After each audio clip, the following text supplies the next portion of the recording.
nous allons continuer dans notre thème. On est du combat spirituel. Écoutez, cette semaine, par la grâce de Dieu, on mettra le reste des premiers enseignements parce qu'on a le quatrième enseignement. Sinon, on a commencé les deux premiers la semaine passée et on a parlé du combat spirituel. J'ai défini le combat spirituel et on s'est rendu compte dans les premières semaines que le combat spirituel, c'est le combat dans les pensées où le diable essaie de manipuler également. C'est le principe de la manipulation dans les pensées et tout. Et aujourd'hui, bizarrement, je suis allé à l'église. Je suis allé chez le papa Karambiri dans son église. Et ce matin, devinez quoi, le thème de son mois, c'est le thème sur le combat spirituel. Mais il a réformé ça en tenir ferme, comment résister au diable dans les mauvais jours et tenir ferme. J'ai dit waouh, donc on est dans l'esprit, alléluia. Et pour ceux, quand j'ai écouté son enseignement ce matin, c'était la même chose qu'il a plus ou moins enseigné dans ce que nous avons vu les deux premières semaines. Donc les deux premières semaines seront très importantes que tu écoutes. Parce qu'en fait, ce que nous on fait ici, on explique la nature ou bien l'origine de ce qu'on appelle le combat spirituel. C'est-à-dire à quel moment Satan a commencé à être enragé contre les hommes et qu'est-ce qui s'est vraiment passé. Mais l'aspect n'est pas un aspect pour te sauver, c'est pour un aspect pour comprendre et avoir une meilleure compréhension de la nature du combat spirituel et donc des Écritures. Voilà, il y a des gens qui me disent, mais bon, après là, oui, comment va savoir tout ça là, ça fait quoi, ça fait rien. Ça ne va pas t'envoyer au ciel, ça ne va pas t'envoyer quelque part. Ça te permet juste de comprendre la nature des choses spirituelles et de comprendre le combat dans sa vraie nature et dans son essence spirituelle. Plusieurs chrétiens pensent que le combat spirituel, c'est tailler les sorciers de son village et tout. Or, ça n'a aucunement rien à voir. Alléluia. Le combat spirituel, c'est plus, si vous le lisez, si vous écoutez le premier enseignement que j'ai fait, le premier jour, le deuxième jour, vous vous rendrez compte que j'ai parlé des choses très simples. Ici, ce que j'explique touche la Genèse à l'Apocalypse. En fait, ce que nous, on ressent ici dans le monde physique, ce n'est qu'une répercussion d'une chose spirituelle qui s'est passée. Mais nous, par exemple, on ne verra pas le diable. La raison, je ne promènera pas voir le diable. On ressentira plus ou moins l'influence de ces démons, de ces hommes. Par exemple, si vous êtes spirituel ou bien Dieu vous ravit en esprit, vous verrez la vraie nature des démons. Mais vous ne les voyez pas physiquement, vous les voyez sous forme de pensée, de forteresse et de raisonnement. Est-ce que quelqu'un me suit? Paul a parlé de cela, des raisonnements, des forteresses qui s'érigent contre la connaissance de Dieu. Mais est-ce que, dites-moi, vous voyez des démons vous promener, à part ceux qui ont des énergies spirituelles assez très élevées, ou bien ceux qui sont à fond spirituellement, vous ne les verrez pas, vous verrez plutôt leur influence dans la vie des hommes. Alléluia. Mais qu'est-ce qui a occasionné la nature, la source spirituelle?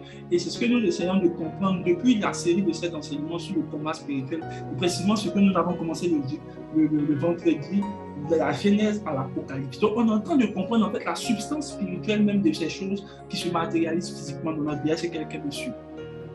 Et aujourd'hui, là, nous allons continuer dans notre thème. Et ici, la dernière fois, on a parlé de la Genèse, de l'Apocalypse. On avait parlé, pour ceux qui étaient là, de l'ancien monde. Qu'est-ce que l'ancien monde? On a vu qu'en fait, il y a eu un monde qui existait avant le monde. Et on était d'accord pour dire qu'il y a eu un monde, et c'est dans ce même monde-là qu'on va voir Satan qui est tombé. On nous a dit que Satan est tombé, mais ce n'est pas dans la Genèse, puisqu'on le constate, puisqu'il rentre dans la Genèse, à partir de Genèse chapitre 3, on le voit entrer. Mais donc, il était là avant la fondation du monde. On a dit ici que Genèse chapitre 1 nous parle en fait de Genèse 1, on dit Dieu créa le ciel et la terre, on ne dit plus rien, mais on voit que Genèse chapitre 1, 2, on voit au verset 2 qu'il y a eu un désordre dans le monde, il y a eu un désordre, il y a eu un chaos, on a vu que les ténèbres n'étaient plus là. Jérémie va plus tard nous révéler pourquoi les ténèbres ne sont plus là, parce que simplement il y a eu quelque chose qui s'est passé. Alléluia. Et on a aussi vu comment Satan s'est retrouvé sur cette chute. On a vu qu'il n'était pas vraiment aussi, il était sur la terre en train d'administrer ces hommes-là avec lesquels il s'est plus tard révélé et que Dieu a chassé. Je plante un peu le décor pour que pour ceux qui n'étaient pas là sachent. Donc, il y a eu un ancien monde avec Adam. Ça confirme bien la théorie des gens qui nous disent qu'il y a eu des dinosaures, mais qui ont existé des millions d'années avant le monde. Notre monde est vieux de 6 000 ans, je vous ai dit cela, 2 millions de Jésus jusqu'à nous et 4 000 ans avant Jésus. Donc, comment on explique que les volcans ont plus de millions d'années dans un monde qui n'a que 6 000 ans? Ça confirme cette théorie-là. Et donc, on a vu aussi, on s'est même posé des questions ici. Comment s'explique par exemple la femme de Caïn? Alors, pour comprendre cela, par exemple, on va prendre Ésaïe 45, verset 18, Ésaïe 45, verset 18. On a commencé, suis-moi bien, prends les notes. On a démarré, dis à quelqu'un, on a démarré. Est-ce que quelqu'un peut dire, je traiterai, c'est comprendre le monde des Néphilim. Mais Aujourd'hui, je vais pas, peut-être je vais commencer, mais je ne vais pas terminer. Peut-être, je peux être sincère. Si je sais que je ne vais pas terminer, je ne vais pas terminer.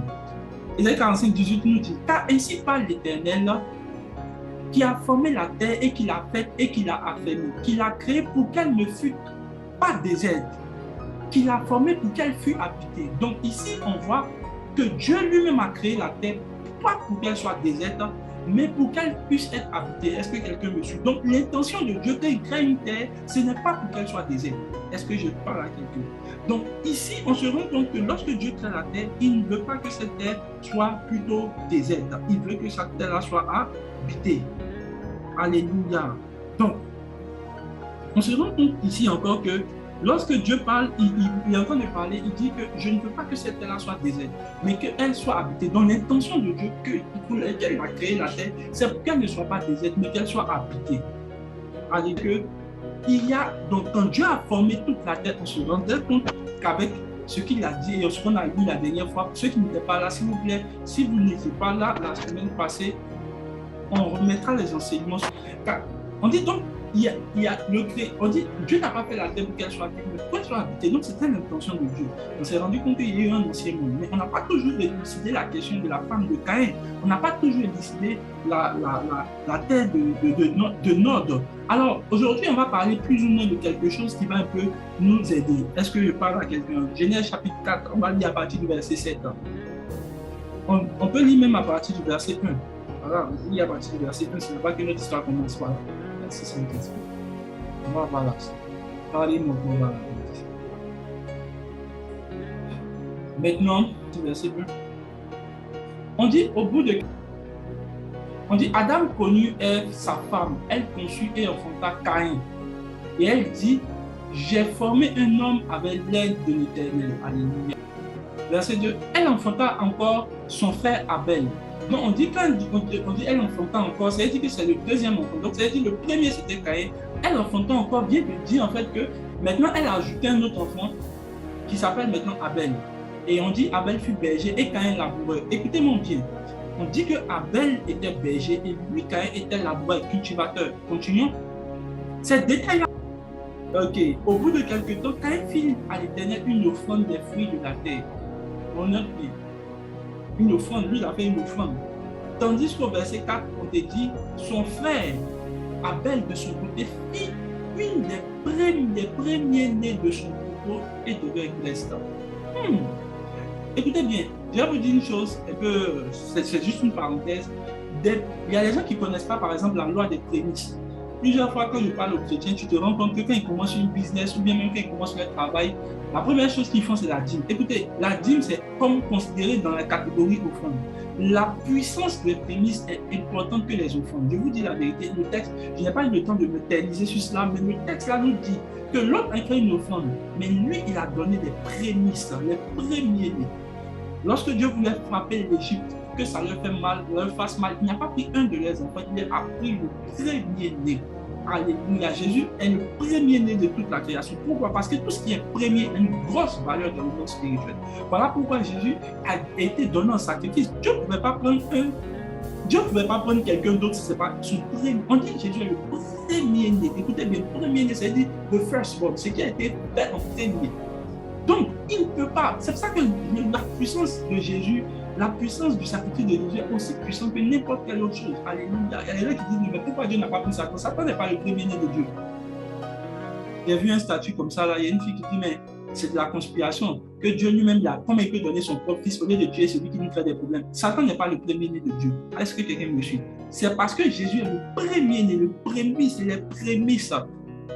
Même quand Dieu parle au peuple d'Israël, il dit, les beaux premiers-nés m'appartiennent. Pourquoi? Les prémices donnent le commencement. Donc, il a donné les premiers-nés. On dit, l'Éternel porta un regard favorable sur Abel et sur son enfant. Donc, sur la personne de Abel et sur son enfant. On continue. On va aller vite. Mais il ne porta pas un regard favorable sur Caïn. Caïn fut très irrité, son visage fut abattu. Continuons le verset. Et l'Éternel dit à Caïn, pourquoi es-tu irrité et pourquoi ton visage est-il abattu? Donc, il avait commencé à voir les signaux que Caïn a un problème. Mais il lui demande pourquoi tu es irrité et pourquoi tu es abattu. Mais il n'a pas encore tué son frère. Continuons. Il dit maintenant après, si certainement si tu agis bien, tu relèveras ton visage, et si tu agis mal, le péché se couche à ta porte. Mais comment Dieu peut dire le péché se couche à ta porte? Comme si, est-ce que le péché se couche? Mais oui, Dieu voit le péché comme une personne. Est-ce que quelqu'un voit? Fais attention à ce que je dis. Il dit le péché se couche à ta porte. Dieu ne personnifie pas le péché. Dieu personnifie ici le péché. Il dit en fait le péché est comme une entité qui dort. Donc le péché même en fait ici originellement est une personne. Est-ce que je parle à quelqu'un? Il dit le péché se couche à ta porte et tes désirs se portent vers et ses désirs se portent vers toi. Les désirs de qui? Du péché. De qui il parle-t-il? Vous vous rendez compte, c'est du tentateur. Il dit ses désirs se portent vers toi. Mais toi, domine sur lui. Écoute, s'il y a des gens qui sont des problèmes avec le péché, ce n'est pas vous qui avez des désirs, c'est le péché qui a des désirs vers vous. Oh, je pensais que quelqu'un allait dire Amen. Ce sont les désirs, c'est ces désirs qui se portent vers toi. Écoutez bien, quand je vais prêcher ce thème-là, ça a changé votre conception du monde spirituel en fait. Les gens ne savent même pas pourquoi j'ai senti. Dieu vous verrez pourquoi. Il dit, mais toi domine sur lui. Donc, il y avait un pouvoir pour quand même de dominer sur le péché. Les gens qui disent non, c'est plus fort que mon frère, ce n'est pas plus fort que toi. Dieu dit, tu peux dominer et tu domines dans le nom de Jésus. Verset qui dit Amen. Tu domines sur lui dans le nom de Jésus. Peut-être dans les champs, Caïn se jeta sur son frère et le tua. Dieu lui a parlé, mais le gars fait ce qu'il voulait. Il a tué à Caïn. Où est ton frère Abel? Il répondit, je ne sais pas. Suis-je le gardien de mon frère? C'est une manière injurieuse même de parler. Il dit, et Dieu dit, qu'as-tu fait? La voix du sang de ton frère crie de la terre jusqu'à moi. La dernière fois, on a parlé de la voix, la puissance du sang. Vous voyez, ici, il dit, la voix du sang de ton frère crie. Il n'a pas dit que j'ai vu le sang de ton frère couler. J'ai la voix. Maintenant, tu seras maudit de la terre. Dieu n'a pas dit, moi, je te maudis. Il dit, c'est la terre qui te maudit. De la terre, tu seras maudit de la terre qui a ouvert sa bouche pour recevoir. Ah, mais qu'est-ce que c'est que ça? Il y a un de mes fils spirituels, je ne sais pas s'il est là, il a parlé des mystères de le sang de ton frère. Maintenant, verset qui suit. Donc, on comprend qu'ici, c'est le séjour des morts, Hadès. Après, il dit quoi? Quand tu cultiveras le sol, il ne te donnera plus la richesse. Donc, en fait, ce que Dieu dit, c'est spirituel. Il dit, c'est là. Écoutez bien, ceux qui manipulent les lois de la terre là, sont riches. Pourquoi? Il dit, c'est la terre qui te donne sa richesse. My God. La rose est également de Vega. Il dit, la terre te donne des richesses. Est-ce que quelqu'un me suit? Dieu ne dénie pas un principe, il dit, comme tu t'es amusé, il dit, tu cultiveras le sol, il ne te donnera plus sa richesse. Donc, là que vous les voyez, ils sont toujours en train de faire des trucs sur la terre, là. Toujours en train de verser l'eau sur la terre, des génies sur la terre, d'après eux-mêmes. On va donner ça à nos ancêtres, Blandino, bien je ne sais pas quoi là, et on reçoit un peu de vin, et puis toi tu penses que non, c'est pas juste ça, il y a des... Moi, je ne suis pas là pour ça. Mais il dit, tu seras errant et vagabond sur la terre. Regardez bien le mot errant et vagabond sur la terre. Continuons. Quand il dit, mon châtiment est trop grand pour être supporté. Attends, c'est que Dieu, le châtiment c'était quoi? Dieu lui dit, tu seras errant et vagabond sur la terre. Quand il dit, mais attends, ce que tu dis là, c'est grand pour moi, c'est trop grand pour être supporté. Trop grand pour être supporté. C'est trop grand. Écoutez bien, la première chose que vous devez savoir, quand Adam et Ève ont été chassés du jardin d'Éden, quand lui, il a été chassé d'Éden, Adam et Ève ont été chassés de la présence de Dieu. Caïn a été chassé de la face de Dieu. Écoutez-moi bien, c'est très important que vous fassiez la différence. Tu peux être chassé de la présence de Dieu, mais toujours entendre Dieu. Vous allez vous rendre compte que quand Dieu a chassé Caïn et Adam et Ève du jardin, ils s'est toujours occupé d'eux. Ils entendaient toujours même la voix de Dieu. Même quand ils se sont péchés, Dieu a même fait des vêtements pour eux. Donc, ils ont été chassés de la présence, mais pas en fait de la voix. Est-ce que je parle à quelqu'un?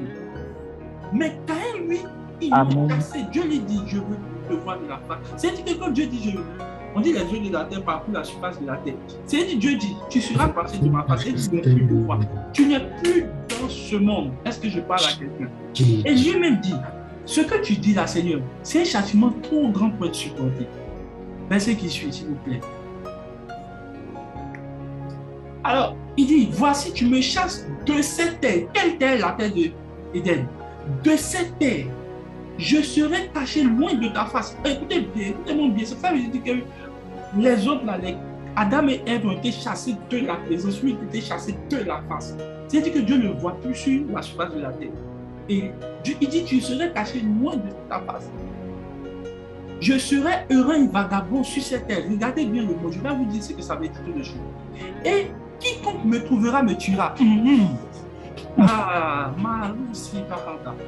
Est-ce que quelqu'un me suit? Il dit quiconque me trouvera me tuera. Qui va te trouver, monsieur Caïn? On a lu Genèse chapitre 4 au verset 1. S'il te plaît, laisse le verset. Dans Genèse chapitre 4, 1, on te dit, les enfants de on dit voilà ça. Adam et sa femme ont fait un enfant. Premier enfant s'appelle Caïn. Deuxième enfant s'appelle qui? Abel. Caïn tue son frère Abel. On fait l'équation. Ils sont 4. Caïn tue son frère Abel. Il reste combien de personnes? 3 personnes. Qui est celui qui va te trouver dehors et qui va te tuer? Pour ceux qui disent non, qu'il n'y avait que les 3 sur la terre. Mais attends, qui va te tuer dehors? Bon, ok. On va dire que Caïn est bête. Comme il ne sait pas, il a tué son frère, il ne sait pas tout ce qu'il dit, il est un peu culpabilisé. Donc, on va supposer que Caïn ne sait pas ce qu'il dit. Alléluia, c'est quelqu'un de sûr. Dis avec moi, suppose qu'il ne sait pas ce qu'il dit. Regardez la réponse de Dieu. C'est pour ça, vous voyez, en fait, écoutez-moi bien, c'est pour ça que le soir là, si vous avez l'esprit de l'école du dimanche, vous ne pourrez pas aller loin avec Dieu. Et je prie que l'esprit de l'école du dimanche soit chassé. Quand les gens de l'école du dimanche lisent les textes comme ça, ils disent, peut-être Dieu parle de son papa et sa maman. Parce que tu sais, les esprits religieux, qui n'arrivent pas à expliquer la parole de Dieu avec la spiritualité là, ils commencent à spéculer des choses qui ne sont même pas correctes. Est-ce que quelqu'un me suit? On vient de lire les 2 personnes qui sont assises dans 3, on voit 4 personnes. Mais je vous assure, quand on était à l'école du dimanche, on nous a raconté des choses bizarres. Hein? On a dit non, au fait, que c'est les enfants de Caïn là. Après, Caïn a eu des enfants, mais la Bible ne nous a pas dit. Mais attends, ils ont précisé. Après, vous allez voir qu'on va lire les versets qui suivent. Ils vont préciser. Après, quand Caïn va faire cette scène, on va vous dire quels sont les enfants des trucs. Ils disent, maintenant Dieu dit, si quelqu'un tuait Caïn, en fait, c'est un peu comme si Dieu s'assoit et puis il sait qu'il y a quelqu'un d'autre. Et si je parle à quelqu'un, Dieu lui-même s'assoit et puis dit, on va dire que Caïn ne sait pas ce qu'il dit. Mais Dieu lui-même s'assoit et puis dit, c'est vrai, si quelqu'un tue Caïn, Caïn serait vengé cette fois. Donc Dieu dit, ok, c'est vrai, donc tu peux croiser quelqu'un et la personne risque de te tuer. Mais qui va croiser Caïn? Qui? Dites-moi, on n'est que 4 normalement dans ce monde-là. Qui va croiser Caïn pour le tuer? Qui?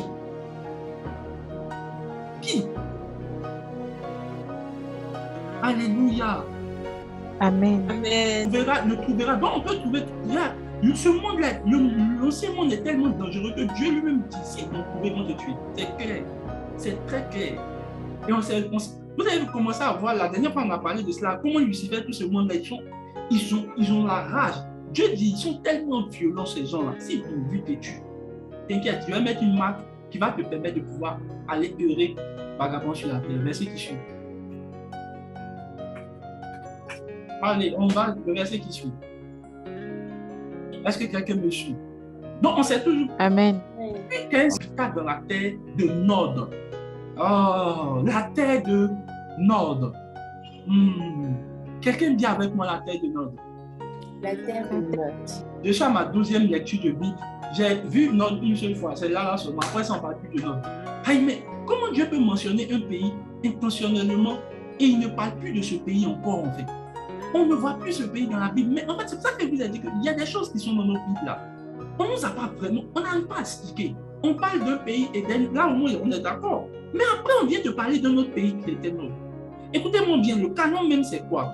C'est que Dieu avait créé toutes les nations, la Chine, tout ce que vous voulez, ça existait déjà dans l'ancien monde et finalement dans le nouveau monde, tout est parti. Mais les noms de ces pays ne sont pas partis. On a vu la dernière fois que le mont Carmel même, là, Dieu dit que c'était, quand Jérémie a vu sa vision, il a vu le mont Carmel et on voit plus tard le mont Carmel avec nous. Est-ce que je parle à quelqu'un? Alléluia. On parlera de ça dans notre truc. Le mont Sion, il dit c'est la montagne de Dieu. La montagne de Dieu, quelle montagne de Dieu? La montagne de Dieu. Et plus tard, on voit le mont Sion. Donc, ces choses ont existé avant même, dans l'ancien monde, avant même de venir. Donc, tout ça. Mais Dieu parle d'un pays, il dit la terre de Nod. Et la Bible, regarde qui dit ça, c'est Moïse qui est dans la vision. Lui, il connaît la terre de Nod. Il dit la terre de Nod. et Dieu ne dit plus rien. Mais écoutez-moi bien, Dieu est sage, Dieu avec moi, Dieu est sage. On ne sait même pas, on lit dans toute la Bible, on ne voit pas. Non, si vous plaît, regarde le verset d'abord. Il dit, l'Éternel, il se noya et habita dans la terre de Nod. La terre de Nod, là, normalement, là, on ne dit plus rien de ça dans la Bible, mais Dieu nous donne un peu de sagesse. Est-ce que je parle à quelqu'un? Dieu nous donne un peu d'intelligence, un peu seulement. Il juste ajoute un détail. Il dit à l'Orient d'Éden. C'est tout ce que Moïse a fini, et puis même point, et puis continue. Mais attends d'abord, on reste là. Qu'est-ce que Nod signifie? Nod signifie terre d'errance. La terre de Nod veut dire la terre d'errance et de vagabondage. Écoutez-moi bien. Donc quand Dieu lui dit, tu seras un vagabond sur la terre, en fait, Dieu est en train de lui parler de Nod. Est-ce que quelqu'un me suit? Donc la terre de Nod, c'est une terre où on dit Adam va aller vagabonder là-bas. Mais dès qu'on arrive au verset 17, on dit Adam alla, on dit puis Caïn c'est là-bas et habita. On te dit l'Éternel est allé rester là-bas, à l'Orient d'Éden. Et verset qui suit, regardez verset 17 là. Caïn connut sa femme, elle conçut un enfanta Enoch. Attends, il va là-bas et puis on dit il connut une femme. Mais qui est cette femme? D'autres diront non, c'est sa soeur. Écoutez bien, ça ne peut jamais être sa soeur. La question que je vous pose, si c'est la soeur de Caïn, pourquoi Dieu dit, j'ai chassé Caïn parce qu'il a péché et je l'ai chassé de la face de la terre. Donc, je l'ai chassé d'Éden. Si jamais vous dites que c'est les enfants de Adam et Ève, pourquoi? On va dire Caïn, lui, on sait pourquoi on l'a chassé, mais eux, qu'est-ce qu'ils ont fait? Ou bien qu'est-ce que la soeur de Caïn a fait et puis on la chasse du jardin et on la chasse d'Éden avec son frère? Qu'est-ce qu'elle a fait? Parce que le châtiment que Caïn a reçu là, c'est un châtiment très lourd. Il dit non, on ne peut pas porter ça. Tellement que Dieu, ça lui fait mal. Dieu dit, il va mettre mal. Maintenant, je vous pose la question. Sa soeur qui a suivi pour aller faire un enfant là-bas, elle a fait quoi et puis ils l'ont chassé? Je vous pose la première question. C'est des réflexions. Maintenant, pourquoi il dit, pourquoi n'est-il pas, pourquoi a-t-il soin de dire qu'il faut que j'arrive, il dit, si je sors de Éden, ils vont me tuer. Qui va prendre le risque, si c'est sa soeur, de sortir d'Éden, dès qu'on te tue, on te tue, sachant que c'est quand même celui-là qui a reçu la marque. Autrement dit, si c'est sa soeur, elle n'a pas la marque, ils vont la tuer. Ça ne peut pas être sa femme, ça ne peut même pas être sa soeur. Est-ce que je vais enlever un peu les hypothèses dans ta tête? Première chose, et plus tard même là, quand vous allez lire Genèse, on va pas afficher le texte, Je vais plutôt moins lire ça ici à mon niveau et puis vous allez prendre votre Bible après, vous allez lire ça chez vous. Genèse chapitre 4 à partir du verset, tu restes ici, mais moi je vais montrer, on va vous parler plus tard des enfants, c'est au verset 25 seulement qu'on vous dit, Adam connut sa femme encore. Et là maintenant, on dit elle enfanta un fils du nom de Seth. Voilà, quand il dit que Dieu m'a donné un autre fils à la place d'Abel. Écoutez bien, c'est que là qu'on voit un autre enfant de la femme de Adam qui s'appelle Ève. Donc avant ça là, pour ceux qui disent non c'est sa soeur, ça ne peut jamais être sa soeur. Puisque regardez, c'est là qu'on verset 25, on te dit que c'est après. Le verset même assez explicite. Je ne sais pas pourquoi les gens, écoutez, les enfants de l'école du dimanche, excusez-moi d'utiliser l'expression, mais je pense qu'il y a des gens même qui sont chrétiens mais qui ont pas la mentalité des enfants de l'école du dimanche. Parce que les enfants de l'école du dimanche, on nous dit bon c'est sa soeur. Mais on voit ici même que c'est père, ça ne peut pas être sa soeur. C'est pour ça qu'il y a certains chrétiens qui sont intéressés par ce genre d'enseignement. Ils ont envie de savoir bien plus sur la Bible pour ne pas dire des bêtises et pour ne pas être embrouillé en fait. Ne soyez pas embrouillés, ce n'est pas sa soeur. Est-ce que quelqu'un me suit? On est clair? On repart. On dit qu'il connut sa femme et elle enfanta un enfant, il bâtit une ville. Maintenant, je vous pose une question encore. Comment un gars, on te dit, il est laboureur, agriculteur, un coup comme ça, il bâtit une ville avec sa femme et puis son fils. 3 personnes bâtissent une ville. Est-ce que vous savez une ville, c'est quoi en fait? Et on dit même, il finit de bâtir la ville. Écoutez bien, la Bible, se connaît village et puis ville. Ville, c'est ville. Il dit, et le nom de son fils est il lui donna. Verset qui suit. Verset 16. Je vais vous montrer un petit détail. Céline, ma secrétaire, est-ce que tu es là? Ma secrétaire est là.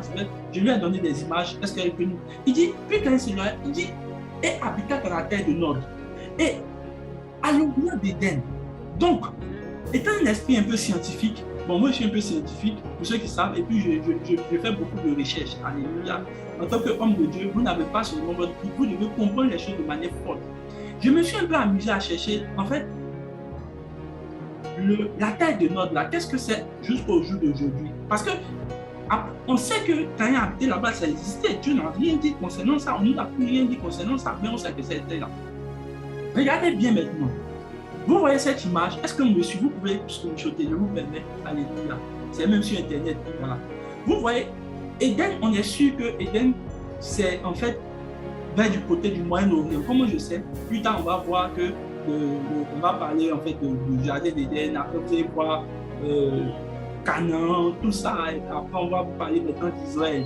Donc, Israël, en fait, est le lieu phare dans lequel, écoutez bien, Éden, ils ont chassé les trucs du jardin, mais vous vous rendez compte qu'ils étaient sur une terre. Plus tard, vous allez voir d'autres peuples qui vont se former à côté. Mais Éden, c'est en fait dans le côté du Moyen-Orient. Je ne vous dis pas comment je sais que c'est du côté du Moyen-Orient. C'est tellement simple.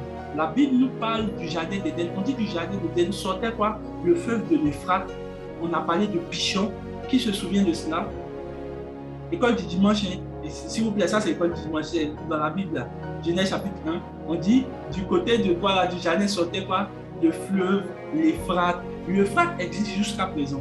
Pishon également existe jusqu'à présent. Les 4 fleuves plus ou moins existent jusqu'à présent. Est-ce que vous le savez ou non? C'est de l'histoire, frère. Il ne faut pas venir dire non, les hommes de Dieu les ont soulevé les choses dans la vie, frère. Tu crois le fleuve d'Euphrate, c'est toujours là. Donc, dès qu'on voit le fleuve d'Euphrate, on voit Pishon, on sait plus ou moins d'où Éden se trouve. Donc, on peut avoir la localisation hébraïque, effectivement, ça sort vers du côté d'Israël. Et plus tard, vous allez voir que toutes ces nations à côté là, Égypte, Jordanie, tout ça là, c'est en fait Éden. Et comment on appelle ça? C'est en fait le Moyen-Orient. Israël est très prophétique. C'est pour ça que Jésus va venir ici. Vous allez comprendre. Quand il a fini toute la série, vous allez comprendre en fait que rien n'est fait de manière fortuite. Et regardez bien. Dieu dit, je vais te chasser du côté de l'est d'Éden. Donc on est d'accord que Éden se trouve vers la circoncision d'Israël. Je vous ai montré plus ou moins cette circoncision. À l'est, voilà ce qu'il nous est dit. À l'est, on trouve Jordanie et on trouve l'Arabie Saoudite. Écoutez-moi bien, très bien. Écoutez-moi très bien. Et quand je fais mes recherches, je découvre en fait, est-ce que tu peux me faire passer une autre image? Je veux que les gens puissent comprendre en fait. Donc on est déjà, et puis on a l'est d'Éden. Voilà l'ouest, voilà, écoutez, voilà la carte. Hein.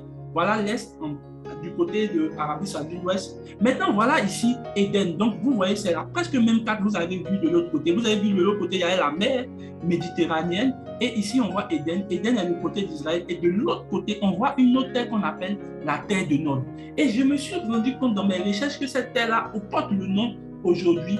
Qu'est-ce qui se trouvait à l'est d'Éden, donc du côté d'Israël, de l'Éden? Je trouve maintenant une grande entité qu'on appelle le désert de l'Arabie. Dis avec moi le désert de l'Arabie. My God. Et c'est tout juste après juste l'Arabie Saoudite. C'est un grand désert. Un grand désert qui n'a jamais été parcouru par un homme. Et la dernière fois que les gens ont pu avoir des images de cette entité, c'est en 2000. Ils ont pris, c'est un archéologue qui a eu l'autorisation de l'EMI de l'Arabie pour prendre des photos vues aériennes. Est-ce que quelqu'un me suit? Le désert d'Arabie. Et devinez quoi? Je me rends compte qu'on vous a dit que la terre de Nod, c'est la terre de rance et la terre de vagabondage. Est-ce que je parle à quelqu'un? Lorsque Israël est sorti, et donc la terre de Nod était pour créer un jugement. Lorsque Israël sort d'Égypte et qu'ils font 40 ans dans le désert, est-ce que vous savez c'est quel désert? Alléluia.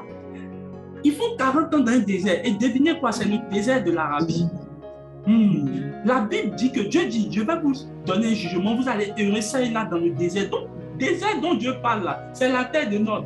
Et écoutez bien, sur cette terre-là, vous avez rendu compte qu'il y a d'autres peuples qui ont attaqué Israël. On les appelle quoi? Les Anakim.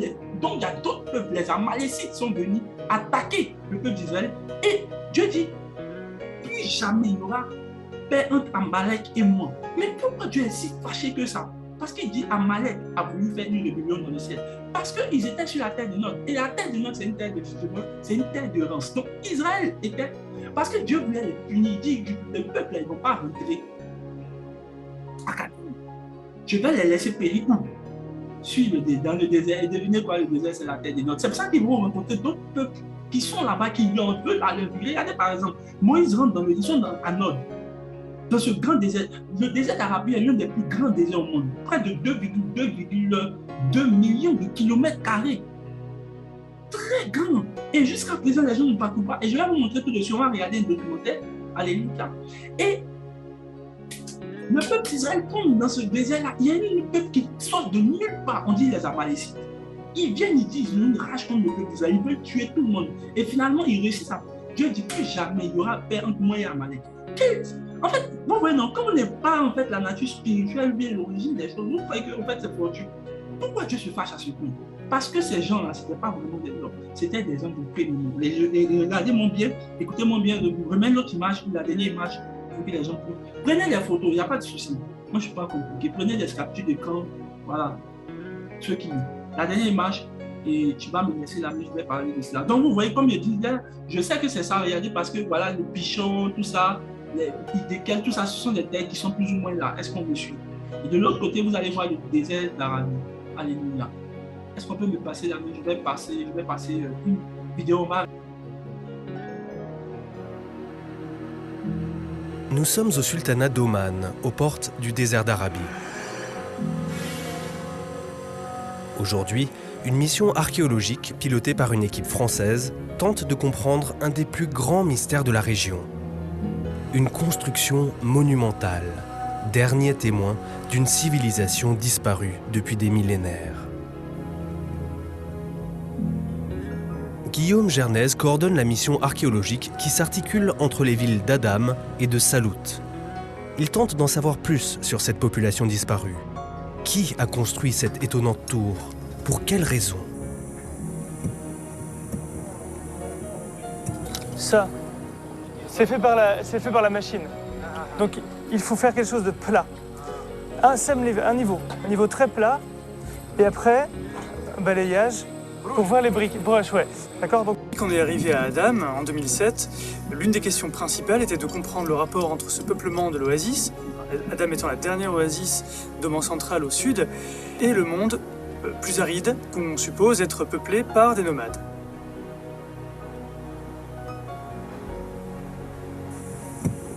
L'intérêt de fouiller des structures ici, c'est qu'on est sur des cultures proto-historiques qui n'ont pas d'écriture. On n'a pas d'informations qui viennent d'eux, on n'a pas de texte, on ne sait pas qui ils étaient, comment ils fonctionnaient, quels étaient leurs cultes, de quoi ils vivaient, comment ils vivaient. La seule solution dans ces cas-là, c'est l'archéologie. La tour, de 30 mètres de diamètre, est cernée d'un triple mur de 3 mètres d'épaisseur. Des murs en briques crues ont également été mis au jour à l'intérieur de la structure. D'autres sondages révéleront la présence de 2 fossés extérieurs ceinturant l'édifice. Une fonction défensive et protéger une ressource qui est à l'intérieur de ces tours. Dans cette région aride, il y a une ressource particulièrement rare, stratégique et à protéger, l'eau potable. D'autres tours fortifiées, moins grandes, mais avec la même structure, ont été découvertes dans la région. Elles avaient en leur centre un puits d'eau potable. Ici, le puits n'a toujours pas été retrouvé. Mais tout porte à croire qu'il a existé, que la tour avait la même fonction que les autres. Voici en tout cas à quoi pouvait ressembler cette tour à l'époque de son utilisation, il y a plus de 5000 ans. Par ses dimensions et ses caractéristiques architecturales, la structure pourrait même avoir d'autres fonctions en plus de celles de puits, telles que le stockage et la préparation de denrées alimentaires, voire des activités sociales, économiques ou rituelles. Rien pour le moment ne permet de confirmer ces hypothèses. Les fossés sont alimentés par les de creusement du puits. La période de construction et d'utilisation de cette tour intéresse particulièrement les chercheurs car il s'agit d'une époque charnière. S'il y a eu des occupations humaines dans la zone depuis le néolithique, elles étaient rares, sous forme de petits campements de chasseurs. Elles ne préfiguraient en rien le développement qui allait arriver à l'âge de bronze. Ce n'est qu'à partir de l'aridification de la zone que les populations ont dû trouver des solutions techniques pour s'adapter et se développer. C'est ça la grande nouveauté de l'âge du bronze au sultanat d'Oman et dans la péninsule arabique de l'Est, c'est une installation sédentaire qui repose sur l'agriculture. Or, dans ces climats très secs, très ensoleillés, la seule clé pour pouvoir développer une agriculture, c'est le palmier dattier. Parce que non seulement il offre des fruits de pousser, et les intentions de ces mystérieux bâtisseurs.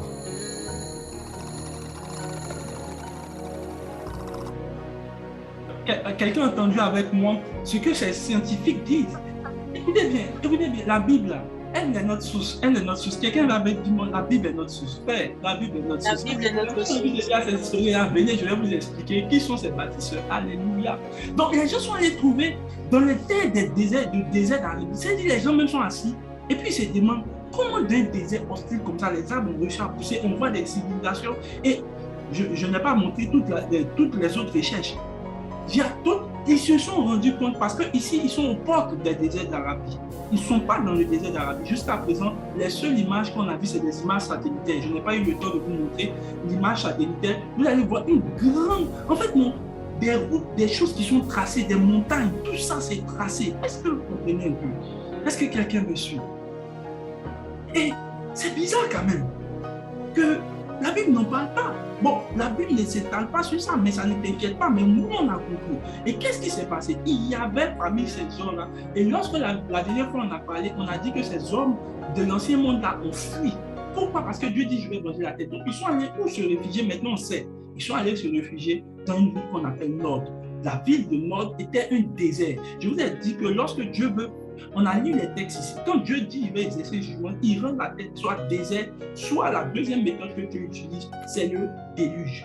Et on parlera du deuxième monde. Vous allez voir qu'est-ce qui s'est passé. Le premier monde, là, Dieu a fait la première punition, il a fait envoyer le désert. C'est-à-dire quoi? Il n'arrivait plus maintenant à vivre. La deuxième civilisation, il va envoyer le déluge. Mais on parlera de cela tout de suite, il n'y a pas de souci. Est-ce que quelqu'un me suit? On s'en va quelque part. Alléluia. Et on revient à notre verset. Donc, le désert d'Arabie était un désert dans lequel ces hommes-là étaient. Et la première femme que Adam va connaître, et que Caïn va connaître, on dit qu'il y a eu un enfant avec elle. Je me suis hasardé un peu à essayer de regarder un peu quelque chose sur des livres apocryphes, apocryphes. Quand je parle de livres apocryphes, ce sont des livres qui sont par exemple ajoutés dans la Bible. Par exemple, vous allez voir que la Bible parle de certains livres, comme par exemple, on utilise cette formule-là, on dit tel roi a fait telle chose, mais ce n'est pas écrit dans tel livre, c'est écrit dans le livre des justes. Mais est-ce que tu as déjà vu le livre des justes? Je ne sais pas. Il y a une des prières il y a une prière il y a un roi qui a fait Ézéchias, la prière d'Ézéchias. Il fait une prière et on te dit non, cette prière, c'est écrit dans tel livre. Est-ce que quelqu'un me suit? Mais vous n'allez pas voir ces livres-là dans la Bible. Est-ce que je parle à quelqu'un?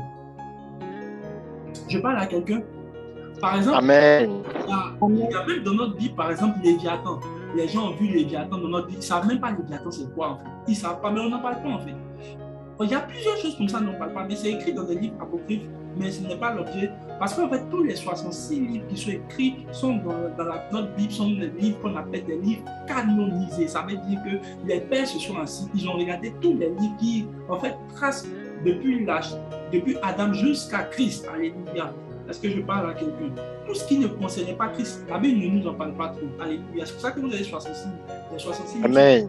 Quelqu'un me suit. Il y a des gens qui sont là, les esprits perdus là, non, mais vous savez que tout n'est pas dans la Bible, frère, on est d'accord. Ça, nous, on n'est pas dans ce genre de débat. Ce qui est écrit dans la Bible sont ceux qui nous rapprochent de ce qu'on appelle Christ. Mais on ne dénie pas qu'il y a d'autres livres qui sont dans le biblique, qui se passent dans notre Bible, mais que la Bible n'en parle pas. Par exemple, donc, on se rend compte que la première femme d'Adam, quand tu vas chez les traditions juives, les gens disent qu'il a rencontré la première femme en griffe d'Adam, qui s'appelle en griffe Lilith. Je ne suis pas en train de dire que c'est vrai. Je n'ai rien dit, je ne dis pas que c'est vrai. S'il vous plaît, ne partez pas dire des choses que je n'ai pas dit ici. J'ai dit que j'ai juste vu dans les traditions de vie, je m'amuse à regarder. Et les gens disent que c'est Lilith qui est la première femme d'Adam. Pourquoi? Souvenez-vous, lorsque Adam a vu sa femme, il dit 7 fois, cette femme est la chair de ma chair, seule proche de mes os. Mais pourquoi 7 fois? Est-ce que je parle à quelqu'un? Est-ce que je parle à quelqu'un? Oh, je pensais que Amen. Un peu comme si il a eu une première fois et ça n'a pas marché. Il dit 7 fois. C'est comme aujourd'hui tu as eu un homme et puis tu dis 7 fois ça c'est l'homme de ma vie. C'est-à-dire qu'avant tu as eu un homme qui n'a pas été l'homme de ta vie. Donc les gens spéculent et finalement il y a une logique tellement cohérente. Donc elle rencontre cet homme et regardez maintenant, on va, Genèse chapitre 1, il y a une personne qui dit le réseau. Dieu rétablisse ton réseau dans le nom de Jésus. Dieu rétablisse ton réseau. Reste très bien concentré. Maintenant, ça devient intéressant. Donc, cette femme-là, elle vient maintenant. La Bible nous dit qu'elle est connue à Caïn. Qu'est-ce qui se passe? On dit, elle j'ai un enfant. Écoutez bien, l'enfant s'appelle comment? Il donne le nom de l'enfant. Il s'appelle Enoch. Et Enoch, plus tard, il dit qu'ils bâtissent une ville. Donc, on a compris qu'ils ne sont pas seuls. Il y a eu des gens qui ont aidé Caïn à bâtir une ville et ils ont donné le nom de son fils qui s'appelle Enoch. Devinez quoi? Le mot Enoch signifie quelque chose. Est-ce que quelqu'un avec moi dit Enoch? Enoch signifie initié. Il y a deux Enoch dans la Bible. Il y a Enoch, H-E-C-O-N. Ça, c'est le Enoch de Caïn. Et il y a Enoch, celui qui a marché avec Dieu, qui fut rabbi, qui s'appelait Enoch. C'est quoi? E-N-O-C-H. Ce n'est pas la même signification. Enoch. Alléluia. Enoch signifie initié. Mais initié à quoi? Pourquoi tu peux donner un nom à ton enfant qui s'appelle initié? D'abord, tu es initié à quoi? Et tout ça. Et le deuxième, qu'est-ce qu'on sait? Cette femme, en fait, a initié Caïn à, en fait, une sorte de... Et je vous dis cela, écoutez bien. Écoutez bien, écoutez-moi très bien. Il y a des choses là, c'est dans notre Bible, on ne comprend pas bien le fond. Et ça fait qu'il y a des païens qui sont autour de nous, qui arrivent à expliquer ça. Et finalement, les chrétiens sont détournés, ils croient les païens. Et ils croient les païens. Et vous allez voir, les païens ont une connaissance des choses de notre Bible. C'est pour ça que j'ai croisé un homme,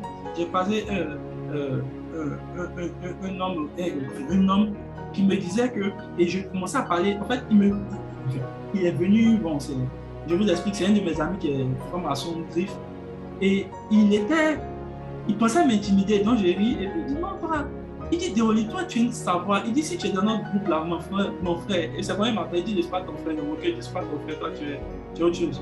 Et quand j'ai commencé à lui parler, il riait, il dit mais comment toi tu sais tout ça? Tous tes frères chrétiens ils ne connaissent pas ça. Il dit moi, ils ont décidé de ne pas connaître, moi je connais, mais ce n'est pas pour autant que tu penses que tu peux m'intimider. Ils ont un savoir. Écoutez bien, les francs-maçons lisent la Bible aux frères. Ils connaissent même mieux la Bible que toi. Il y a des histoires que tu ne connais pas. Et qu'est-ce qu'ils font? Quand ils rentrent dans les groupes, ils essaient de faire croire aux gens que non, nous, on ne connaît pas beaucoup de choses au fait. Parce que simplement, les chrétiens n'ont pas poussé pour comprendre la spiritualité qui est derrière la parole de Dieu. Et je vous dis la vérité, plusieurs groupes ésotériques, les grosses croix rouges, bien quoi, je ne sais pas quoi, les noms bizarres, francs mécaniciens, francs bonbons, voilà, tout ça là, ils ont un savoir et ils essaient de faire croire qu'ils connaissent plus que nous. Ils ne connaissent rien. Écoutez, c'est dans notre Bible, ils sont venus trouver ça dans notre Bible, ils ont juste pris d'autres choses et puis ils sont en train de nous manipuler. Mais ils ne manipuleront personne ici. Ouais, quand tu vas les voir là, tu as dit mon frère, si c'est ce que cette histoire-là que tu viens de raconter, il connaît même la version originale avant toi. Est-ce que je parle à quelqu'un? Voilà des scientifiques qui sont en train de démontrer des choses que nous on peut expliquer ici. Alléluia. Amen. Est-ce que je parle à quelqu'un? C'est pour ça que Dieu il y a des hommes de Dieu scientifiques. Il est temps qu'il y ait des hommes de Dieu, il y a des chrétiens qui ont un savoir. Les gens vont se demander. Amen. Tu sais pas ces choses. Amen. Tu n'es pas pasteur, tu n'as même pas fait. Comment tu sais toutes ces choses? Je dis, c'est l'Esprit de Dieu, c'est l'Esprit de Dieu, c'est l'Esprit de Dieu. C'est la sagesse qui vient d'en haut. Frère, je prie que tu reçois cette sagesse qui vient d'en haut. Les gens ne vont pas comprendre. Amen. Tu es jeune comme ça, tu as à peine tel âge, mais tu connais ces choses. Frère, c'est une sagesse. Amen. Et je prie que cette sagesse soit ton partage. Écoutez, on nous a montré dans des films des hommes qui ont vécu dans des temps anciens. Frère, nous on a vécu avant. La Bible dit que nous avons été choisis avant la fondation du monde. Frère, moi je ne viens pas de ce monde. Je viens d'un monde qu'on appelle Christ. Oh, allez, je pensais que tu allais dire Amen. La Bible dit que vous avez la pensée de Christ, vous avez la connaissance. Amen. Frère, ce que Dieu sait, je le sais aussi. Pourquoi je le sais? Parce que je suis à son image. Il m'a donné sa pensée, il m'a donné son esprit. Frère, vous ne savez pas, vous croyez que le Saint-Esprit c'est pour parler en langue son nom. Frère, c'est pour dire des choses que vous n'avez. On dit que l'œil n'a point vu, l'oreille n'a point entendu, des choses qui ne sont point même montées au cœur de l'homme. Mais que Dieu, oh my God, que Dieu a révélé à ceux qui l'aiment. Frère, c'est parce que Dieu voit qu'on aime qu'il nous révèle ces choses. L'amour de Dieu est prédominant dans tout ce que nous faisons. Frère, je parle de ces choses-là parce que Amen. on n'arrive pas à comprendre ça parce que, écoutez, c'est parce qu'on aime Dieu, frère. Quand souvent je regarde des hommes de Dieu comme pasteur Ivan, qui pleurent qu'ils sont en train d'adorer Dieu, ils supplient, je dis Seigneur, le niveau de révélation qu'on aura là, c'est pas la même chose, c'est pas la même chose que toi et moi. Frère, je fais une petite brèche pour dire l'amour de Dieu est prédominant, que Dieu te révèle les choses cachées. Soupirer après Dieu, c'est une chose que je fais. Des gens qui disent, non, ils pensent faire, je pleure. Quand je m'assois et dis, Seigneur, je viens à ta source, moi de ton nom. Car au frère, tu ne peux pas comprendre, acclame le Seigneur là où tu es. Frère, j'ai soif. Je dis, Seigneur, tu ne peux pas comprendre. Frère, encore chercher Dieu. Je ne suis pas fatigué. Quand tu es fatigué, tu as fait 1 an de thé, puis tu dis non, je suis fatigué, après de toi, tu n'as encore rien fait. Reste tranquille et puis continue de soutenir du travail. Le verbe là. Il dit quoi? La terre de l'homme. Et qu'est-ce que les sociétés? Et jusqu'à présent, par exemple, parlant de cela, on parle de la femme de on dit Agar est une femme égyptienne. Mais lorsque Agar fait son fils, on ne dit pas que son fils est allé régner sur, comment on appelle ça? On parle de descendance. Écoutez-moi bien. Paul lui-même vient expliquer. Il dit il y a 2 descendances. Il y a celle de la femme qui est promise, c'est-à-dire quoi? Celle de Isaac. Et puis il y a deuxième descendance, c'est Ismaël. Ismaël, c'est le monde arabe. Est-ce on ne dit pas que Ismaël est normalement quand il doit aller régner, on doit normalement dire aller régner sur l'Égypte, mais on dit qu'il allait régner sur une autre civilisation et on dit qu'il a bâti sa civilisation également. Et c'est tout le monde arabe vient de Ismaël. Le monde, écoutez bien, c'est pour ça que je vous dis que même quand la dernière fois j'ai parlé de 666, il y a des gens qui disent non, le 666 c'est l'ONU. Écoutez, vous êtes très distrait. On va parler de ça un peu ici. On va parler de ça. On a bien même autre chose. Et Dieu confond 2 descendances, celle de Ismaël et celle de Isaac. Isaac, on parle du monde arabe. Par exemple, les 12 tribus, on connaît les 12 tribus d'Israël, mais également il y a les 12 tribus de Ismaël, mais on appelle ça les 12 tribus de Kéda. Jusqu'à présent, les 12 tribus de Kéda existent. Et c'est principalement, par exemple, quand on parlait par exemple de l'Émirat, tout ça c'est le monde arabe. Et tout le reste c'est influencé par le monde arabe. Alléluia. Et qu'est-ce qu'il est fait? On va revenir à notre texte là, à notre texte de Genèse chapitre 4 là, on va continuer au verset 17. On dit que la femme là a donné le nom. Qu'est-ce qu'elle a fait? Qu'est-ce qu'elle a vraiment fait? En fait, cette femme là, d'autres l'appellent Lilith, la reine de la nuit, celle qu'on appelle la reine de la terreur. Beaucoup de gens ont entendu parler de ça, ils ont même fait des films. Récemment, il y a ma secrétaire qui m'a dit, mais le père, il faut que tu regardes, que moi j'ai l'impression que toi tu es un Netflix vivant, hein, parce qu'il y a des choses moi j'ai regardé dans le film, toi tu es en train d'expliquer c'est la Bible, puis toi tu ne regardes pas télé. Et quand j'ai commencé à regarder un peu le film, j'ai commencé à rire sur les aventures de Sabrina, et puis mais franchement, écoutez bien, moi je vis mon Netflix dans la Bible. Maintenant bon, je n'ai rien contre vos films là, mais sachez de regarder les films dans la spiritualité. Quand vous asseoir, les films est chiqué, on parle de Satan là-bas, on parle des choses. J'étais avec une version, on regardait et Satan disait comme ça que moi je me nourris, enfin les démons disaient que je me nourris des peurs des hommes, tout ça. Et puis Satan expliquait, par exemple dans le film, on voit que Satan agit dans les pensées des gens en fait. Il dit mais ça ce n'est pas quelque chose de nouveau, on explique ça dans la Bible. On a même ici dit que Satan n'est pas le plus puissant dans le monde spirituel, le plus puissant c'est la mort. La Bible dit que c'est le dernier ennemi qui sera vaincu. Pourquoi c'est le dernier? Parce que Satan sera gêné. Le dernier là, c'est lui. Et on a vu la dernière fois que c'est le séjour des morts même qui a fait accroître de Satan. Donc Satan peut être plus puissant que celui qui l'accueille. Alléluia. Est-ce que je parle à quelqu'un? Concernant on a vaincu Satan. Jésus a vaincu lui la mort, mais nous on n'a pas encore vécu la mort. Pourquoi? Parce qu'on continue de mourir. Jésus va en finir la deuxième fois. Est-ce que je parle à quelqu'un? Non, ça va pas. Alléluia, si on me suit. On dit quand même qu'on ça peut. Elle a initié à quoi? Écoutez-moi bien maintenant. J'ai déjà expliqué ma conversion ici l'année passée. On a fait une soirée de témoignage, j'ai parlé de ma conversion. J'ai dit que comme je n'étais pas chrétien, j'ai fait l'église catholique, après j'ai parti dans l'église baptiste, mais à un moment, je me suis un peu tourné, j'avais un peu soif de spiritualité, voilà. Et c'est là que voilà, je vous ai parlé de mon ami qui est devenu formation, lui il est resté dedans. Mais on était au lycée, mais j'avais accès à certains livres. Mon premier livre, je crois que qui m'a ouvert un peu l'esprit, je ne partez pas lire des livres, hein. Vous les chrétiens, là, lisez votre Bible. Voilà, j'étais pas un précis, je ne lis plus ces genres de livres. Les livres d'Abbé Chico, on m'a parlé de tellement de choses et j'ai voulu en savoir plus. Et je suis allé tomber sur d'autres livres que je ne vais pas vous dire ici. Et j'avais soif de spiritualité. Écoutez, je fais l'islam, j'ai dit ça aussi, j'ai fait un peu d'islam quand j'étais en 4e, 5e, on partait à la mosquée, une amie, là, on partait faire la prière. C'était rien, j'ai même un peu lu le Coran parce que j'étais. En fait, je cherchais les trucs sensationnels. Franchement, c'était pas. Voilà, celui qui aime bien m'offrir ça, voilà. Et après, finalement, on a rencontré Jésus, Jésus nous a sauvés, alléluia. Ah ouais, c'est pour quelqu'un pas gravé la Bible, pour Jésus, oh. C'est pour ça que c'est mon amoureux. Amen. Voilà. Il m'a convaincu, il m'a montré que c'est Jésus, il n'y a pas de doute. Et donc, quand j'ai commencé à lire, on parlait de Caïn Camille là-bas, et il y a même une histoire qu'on vous raconte. Par exemple, il y a la culture, ce qu'on appelle la culture des vampiristes. Là, chez les vampiristes, on dit que Caïn est le père de leur civilisation. Pourquoi? Parce que Caïn a été le premier meurtrier sur la terre. Et on parlait de sang avec lui. Et on dit en fait que Caïn, en fait, a rencontré cette femme-là, et elle, puisqu'il ne pouvait pas entrer dans le musulman, elle l'a convaincu. Écoutez bien, si vous regardez les films, par exemple, comme je ne sais pas moi, la voiture de Sabrina, ne les regardez pas s'il vous plaît, voilà, il n'est pas la spiritualité. Mais on parle de ces genres de choses là-dedans, et c'est déguisé, même pour nous qui sommes avertis, on sait.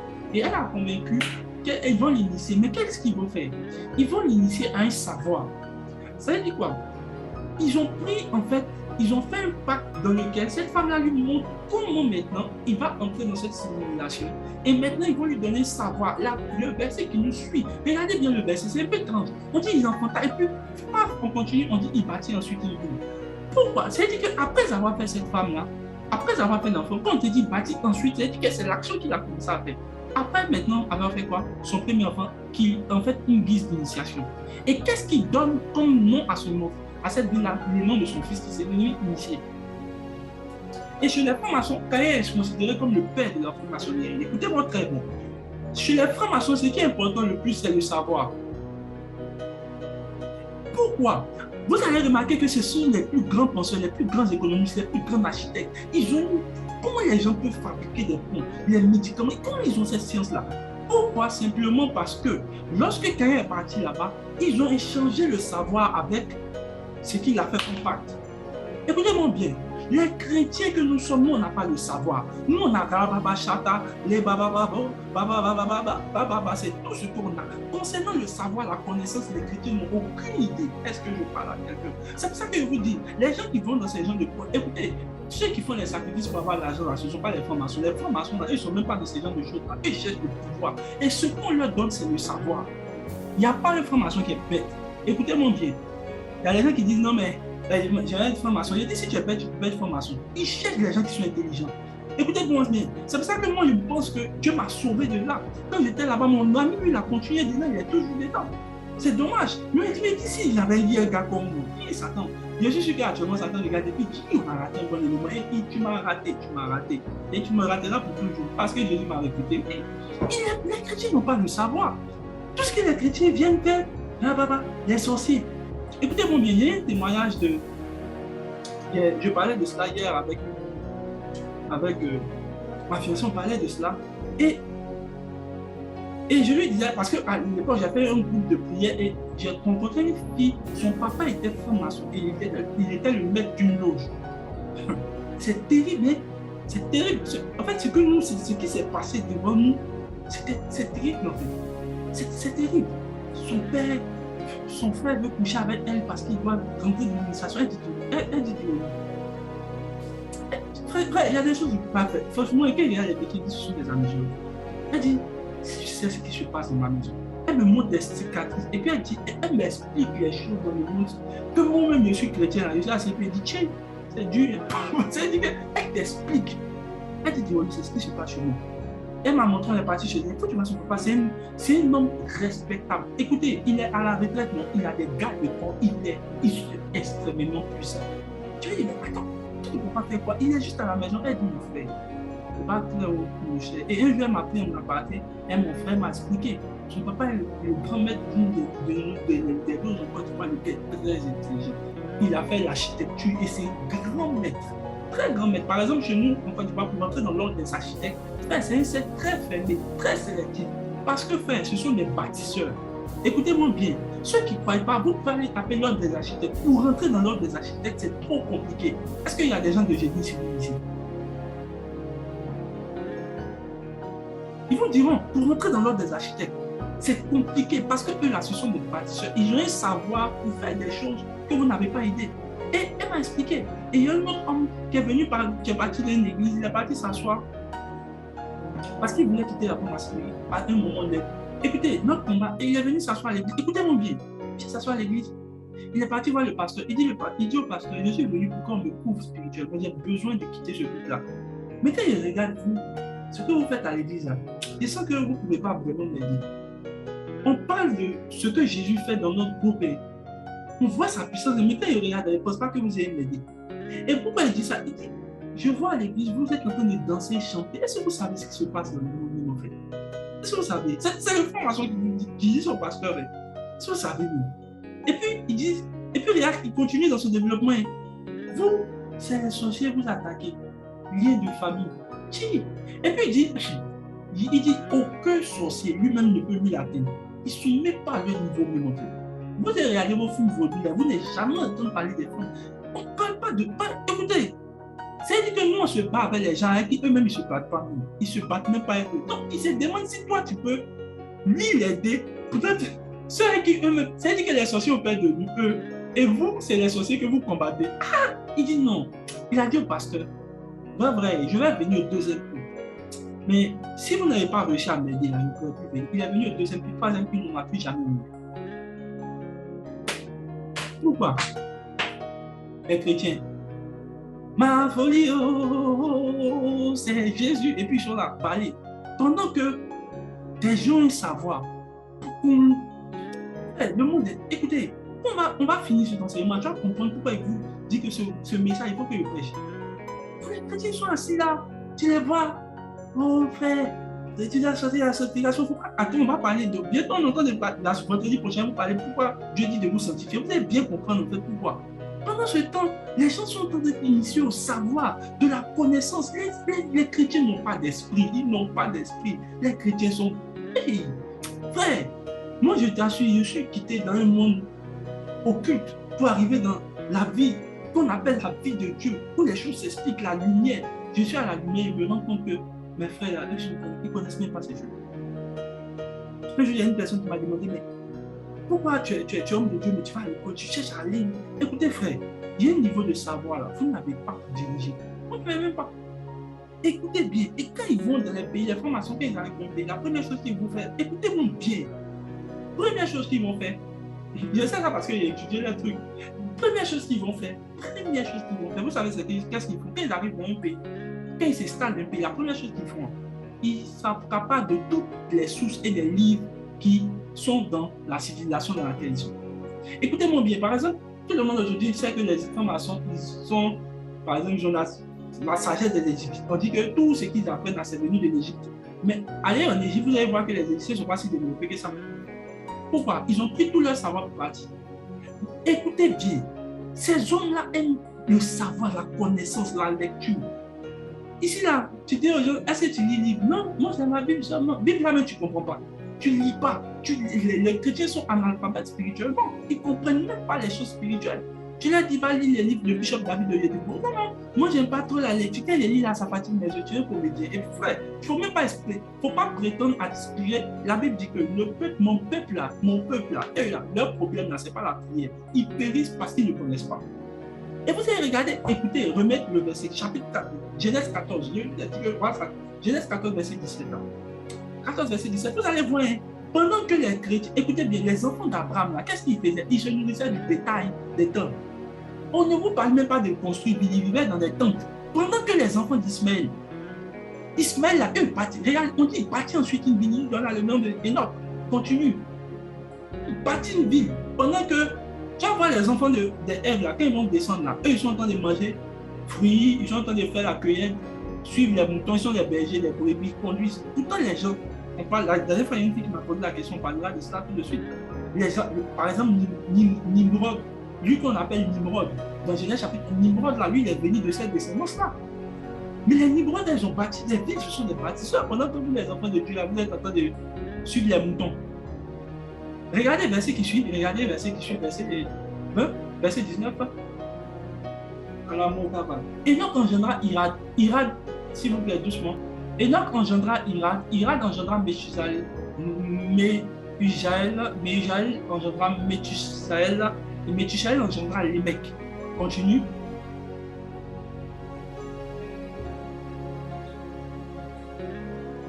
Les mecs prit 2 femmes, le nom de l'une était Ada et le nom de l'autre Silla. Continue.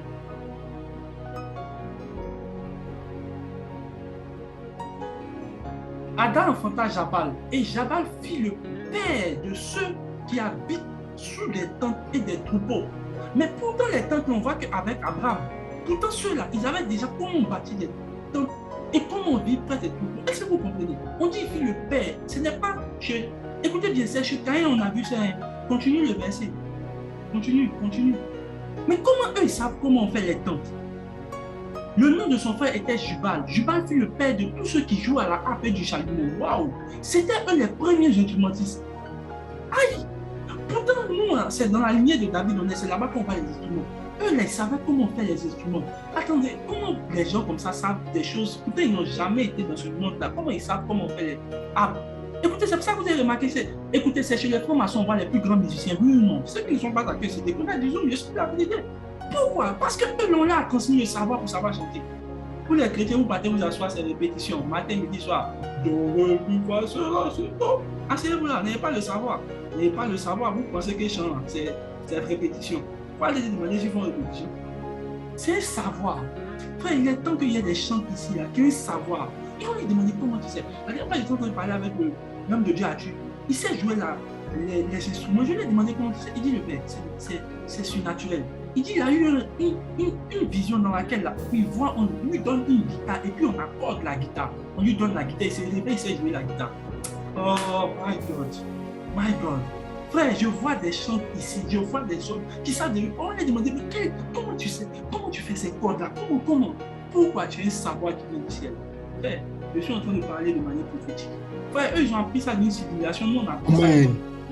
L'esprit qui vient, la sagesse de nous. Il était le père de tous ceux qui jouent les harpes et des chalumeaux. Continue. Mais comment ils savent ça? Parce que ces hommes-là, on leur a transmis un savoir, on les a initiés à comment on fait l'adoration. Pourquoi Satan était là-bas? Il savait comment. Parce qu'on a lu la dernière fois, on dit qu'il était un rempli de tambourin, de harpe. Vous avez vu ça après, on a lu. Donc Satan leur a appris comment on fait les... Ils savent.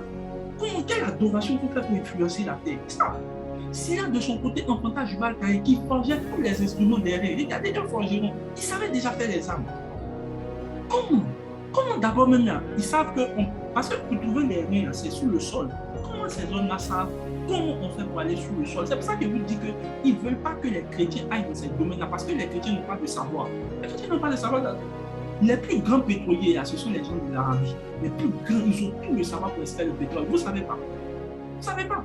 Vrai ou faux, ils sont plus riches que nous. Écoutez, soyez clairs avec ça. Moi, je ne suis pas contre les principes. Je dis toujours que moi, ceux que j'enseigne, je veux qu'ils aillent à un niveau. Écoutez bien. Ils savent extraire. Écoutez, par exemple, dans notre pays, là, écoutez bien. Par exemple, chez nous, en Côte d'Ivoire, ils ont découvert un coin de pétrole, ils ont même découvert de l'or, mais on ne sait pas vraiment extraire. Pourtant, regardez comment eux, ils sont riches avec ça. Ils savent extraire. Frère, ils ont cette talent. Pourquoi? Parce qu'ils viennent de... Et regardez l'Arabie, c'est plus. Écoutez bien, pour le combat, c'est plus dans le monde arabe. Ils ont une intelligence. Frère, c'est pour ça que quand on parlera de définir, vous allez comprendre où je vais en venir. Ils savaient, la sœur de Caïn était Tubal Caïn. Était qui? Naama. Continue. Des gens qui savent fabriquer des armes. Femme de Lémec dit à ses femmes, Ada et Silla, écoutez ma voix. Femme de Lémec, écoutez ma parole. J'ai tué un homme pour ma blessure. Écoutez, c'est pour ça que les gens qui sont dans le monde vampire parlent aussi de Lémec. On dit que c'était aussi un vampire. Comment il dit, j'ai tué un homme pour ma blessure, un jeune homme pour ma blessure? C'est-à-dire que quand lui il est fâché, là, quand lui il est ameurtri, il tue quelqu'un et puis il prend son sang. Écoutez bien, qui est son père? C'est Caïn. Vous avez vu qu'on avait dit, quand tu as parlé, il dit, Caïn sera vengé 7 fois. Regardez le verset qui suit. Très étrange verset.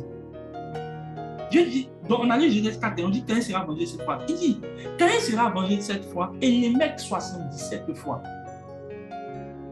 My God. Verset qui suit. Et regardez bien, vous allez voir une analogie que Jésus a dit tout de suite. Un jour, ils sont venus dire à Jésus, Jésus, jusqu'à combien de fois allons-nous pardonner notre frère? Parce que nous, notre Bible nous a dit, nous, notre Coran, vous ne savez pas quoi là, nous, notre Torah nous a dit, autant pour notre Torah, on doit pardonner 7 fois. Jésus dit, vous devez pardonner 7 fois 77 fois. Pourquoi 7 fois 77 fois? Parce que 7 fois le pressin de Caïn sera vendu, 77 fois celui de l'Évêque. Au fait, cette loi-là stipule que 7 fois 77 fois le mal va persister. Jésus dit 7 fois 77 fois le bien doit être semé pour que le mal soit contrecarré. My God. En fait, quand vous lisez les textes, en fait, non, les enfants de l'école du dimanche, Jésus a dit on pardonne 7 fois 77 fois. Mais est-ce que vous avez vu la spiritualité qui était derrière? 7 fois 77 fois, pourquoi? 7 fois 77 fois le mal est amplifié. 7 fois 77 fois le bien est amplifié. Si vous aimez le bien, vous avez conquéré le bien en abondance. Si vous aimez le mal sera aussi en abondance. Pourquoi Dieu dit ça à des gens qui sont juifs, qui connaissent bien cette loi? Il dit ça parce qu'il connaît cette loi qui a été écrite dans Genèse 4. Il dit 7 fois le sang de Caïn sera vengé, 77 fois. Et quand Jésus parle de son sang, la Bible précise, pas le sang de Caïn, dit le sang de Jésus crie plus fort que celui de Caïn, celui d'Abel. Pourquoi? Parce que Caïn était juste vendu 7 fois. Mais moi, mon sang, lorsque c'est venu, ça fait 7 fois 77 fois ce qui a été versé. Allez, mon gars, vive là-bas. Hey, tu vois maintenant que quand il vous a dit que quand Jésus est venu, vous croyez que c'est juste pour vos problèmes avec vos vies sur terre. Il y a un autre problème encore que Jésus est venu gérer. Jésus a géré vos problèmes physiques. Moi, je suis en train de parler des choses spirituelles derrière ce que Jésus a fait physiquement pour vous. Est-ce que je parle à quelqu'un? Est-ce que quelqu'un me dit avec moi, aujourd'hui on a compris, donc là, ces gens-là, Seigneur, savoir, ils ont commencé à comprendre. Et qu'est-ce qui s'est passé? Ils ont eu des enfants et ces enfants-là, plus tard, sont sortis. Donc, écoutez-moi très bien. Si Caïn a une femme et avec laquelle ils ont eu un enfant, ça veut dire que ces enfants vraiment ne sont pas 100% hommes. Est-ce que je parle à quelqu'un? En fait, ce sont des gens à l'apparence humaine. Ils ont une forme. Amen. Mais pourquoi Dieu ne parle pas d'eux dans notre Bible? Pourquoi Dieu ne les mentionne pas? Il ne les mentionne que là. Et quand vous avez lu le verset qui suit, on commence à parler maintenant, Genèse chapitre 4, on commence à maintenant parler des nouveaux enfants maintenant de Caïn et de Adam et Ève. On dit maintenant Adam au verset 25, connut sa femme et elle enfanta un fils qui s'appellera Seth, car, dit-elle, Dieu m'a donné un fils. Seth eut aussi ses enfants et du nom Enoch. C'est alors qu'on commença à invoquer l'Éternel. Je ne vais pas parler de cela. C'est alors qu'on commençait. C'est qu'avant, on n'évoquait pas l'Éternel. Je vous ai dit ça. Puisque Dieu parlait toujours avec eux. Mais maintenant, là, ils avaient eu une autre manière maintenant de pouvoir évoquer Dieu. Pourquoi maintenant? C'est là maintenant, chapitre 5, on parle maintenant, on dit voici la postérité d'Adam. Lorsque Dieu créa l'homme, une fille à sa descendance. On parle de toute sa descendance. Mais vous allez voir qu'on a extrait Caïn dedans parce que Dieu ne possédait plus. Cette race-là a été. Dieu dit non, il ne me plaise plus. Pourquoi? Parce qu'il n'a pas eu seulement que des enfants physiques. Ces enfants-là étaient d'autres créatures. Est-ce que je parle à quelqu'un? Amen. Amen. Ces hommes-là, maintenant, on va maintenant dans Genèse chapitre 6. Genèse chapitre 6. C'est là que je suis en train de terminer. Car l'ombre de Adamas.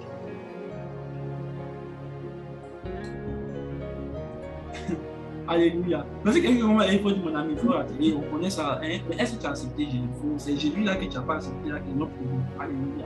Donc quand il a commencé à se multiplier sur la terre et qu'ils eurent des filles, donc maintenant on vous parle maintenant de la multiplication des hommes. Quand on finit de parler de Genèse, on maintenant parle de la multiplication des hommes de la terre. Alléluia. Qui jouent sur la terre. Donc je vous ai dit que Dieu n'a plus parlé de Caïn encore. Il a continué avec Adam. Et il a continué avec sa descendance. Donc à partir de 7, le premier homme. Est-ce que quelqu'un me suit? Continuons. Et Amen. Donc, ils ont eu maintenant des filles. Écoutez bien. Ils ont eu des filles. Les fils de Dieu disent que les filles des hommes étaient belles. On a vu la dernière fois que les fils de Dieu, en fait, on a vu que c'était le mot Elohim, c'était des petits dieux qui étaient aussi dans le conseil de Dieu, avec qui Dieu avait donné la domination de la terre, avec lesquels Lucifer était. Et ils ont plus ou moins corrompu. C'est pour ça que dans Job chapitre 1, on voit que Dieu dit, et il y a eu les fils de Dieu qui viennent se tenir devant Dieu, et Satan aussi. Pourquoi? Parce que Satan aussi est un fils. Et Elohim, il pouvait aussi diriger, c'était le dominateur. Donc on dit ces hommes-là, ils disent que les filles des hommes étaient pieds, étaient belles. Écoutez, ce sont des fils de Dieu qui étaient chassés, qui étaient maintenant sur la terre de notre vie. Donc en fait, on les appelle des veilleurs. On dit qu'ils disent que les filles des hommes étaient belles et ils prient pour femmes, celles qu'ils choisirent parmi elles. Donc c'est-à-dire qu'ils ont choisi parmi elles. Écoutez-moi bien. Jésus par exemple dit, Lorsque, il dit, comment Seigneur, on va reconnaître mon retour? Il dit, lorsque je reviendrai, il sera comme au temps de Noé. Les gens mangeaient, les gens se mariaient les enfants. On dit choisit parmi elles. C'est que quand ils ont choisi, leurs parents ont donné les filles. Est-ce que je parle à quelqu'un? Si Jésus dit, en fait, non, écoutez-moi bien, pourquoi Jésus, pour parler de son avènement, il ne parle pas, il dit, quand vous allez voir le Covid, sachez que la fin du monde n'est pas proche, est proche. Ce n'est pas le Covid qui nous permet. Il dit, regardez le temps de Noé. Maintenant, est-ce que vous connaissez ce qui s'est vraiment passé du temps de Noé? Personne ne sait. Est-ce que je parle à quelqu'un? On sait tout juste que les gens étaient méchants sur la terre. Mais est-ce que vous comprenez la nature en fait? On dit ce temps-là, on dit les fils de Dieu, vu que les filles des hommes étaient belles, et il y a pris pour femme celle qui choisit pour parmi elles. Allons-y, verset qui suit. Alors Dieu dit, écoutez bien, ils sont finis de se marier. Et le verset qui suit est très étonnant. La sœur là, on quitte Genèse 2, on finit de dire qu'ils ont fait. Et puis après, c'est pour ça que je vous dis que, en fait, faites très attention. Si vous n'êtes pas l'esprit de la parole, vous ne comprenez pas qu'est-ce qui se passe en fait. Moïse s'arrête là. Et puis après, il saute. Il commence, il dit bon. Alors Dieu dit, mon esprit ne va pas lutter indéfiniment avec les hommes. Dans d'autres versions, vous voyez, on dit mon esprit ne restera pas dans l'homme. Mais vous voyez ici, on dit ne va pas lutter indéfiniment. Donc Dieu je ne veux pas rester à mon esprit en train de lutter avec les hommes à cause de leur faute. Ce sont des hommes, des êtres dominés par leur faiblesse. Je leur donne encore 120 ans à vivre. Pourquoi Dieu dit ça? Qu'est-ce qui a passé? Qu'est-ce qui s'est passé? Qu'est-ce qui s'est passé? On ne comprend pas. On ne comprend même pas. Et comme ça, Dieu parle. Bon, vous savez, pourquoi Dieu dit? C'est parce que les fils de Dieu sont venus coucher les filles des hommes. Les gens nous disent non, les fils de Dieu, ce sont des rois, ce sont des hommes. Ce ne sont pas des hommes, puisque pourquoi je sais qu'ils ne sont pas des hommes? Tu vas voir pourquoi ce ne sont pas des hommes. Allons-y, verset qui suit. Verset qui suit. Verset qui suit. Parce que simplement le verset qui vient va nous dire quelque chose de passé. Parce que Dieu dit mon esprit ne reste pas indéfiniment en l'homme. Parce que voilà, il dit maintenant au verset 4, il dit les géants étaient sur la terre en ces temps-là. Après que les fils de Dieu furent venus avec les filles des hommes. Écoutez-moi bien. Le mot géant ici, c'est le mot néphilim. Néphilim qui vient de néphal, qui veut dire tomber dessus, de tomber par-dessus. Alléluia. Tomber par-dessus. Tomber par-dessus. Et quand on parle de néphilim, on dit qu'il y avait ces géants en ces temps-là. Notez bien. Deuxième maintenant, on dit après que les fils de Dieu furent venus avec les filles des hommes et qu'elles lui donnaient des enfants, ce sont les heureux qui furent famés dans l'Antiquité. Ça, c'est la deuxième tranche de géants en fait. Alléluia. Donc en fait, on se rend compte qu'il y avait deux catégories de géants. Il y avait des géants qui étaient avant que les fils de Dieu aient eu des rapports avec les filles des hommes et il y avait les géants qui sont nés après ça en fait. Alléluia. Verset qui suit, vous allez voir quelque chose.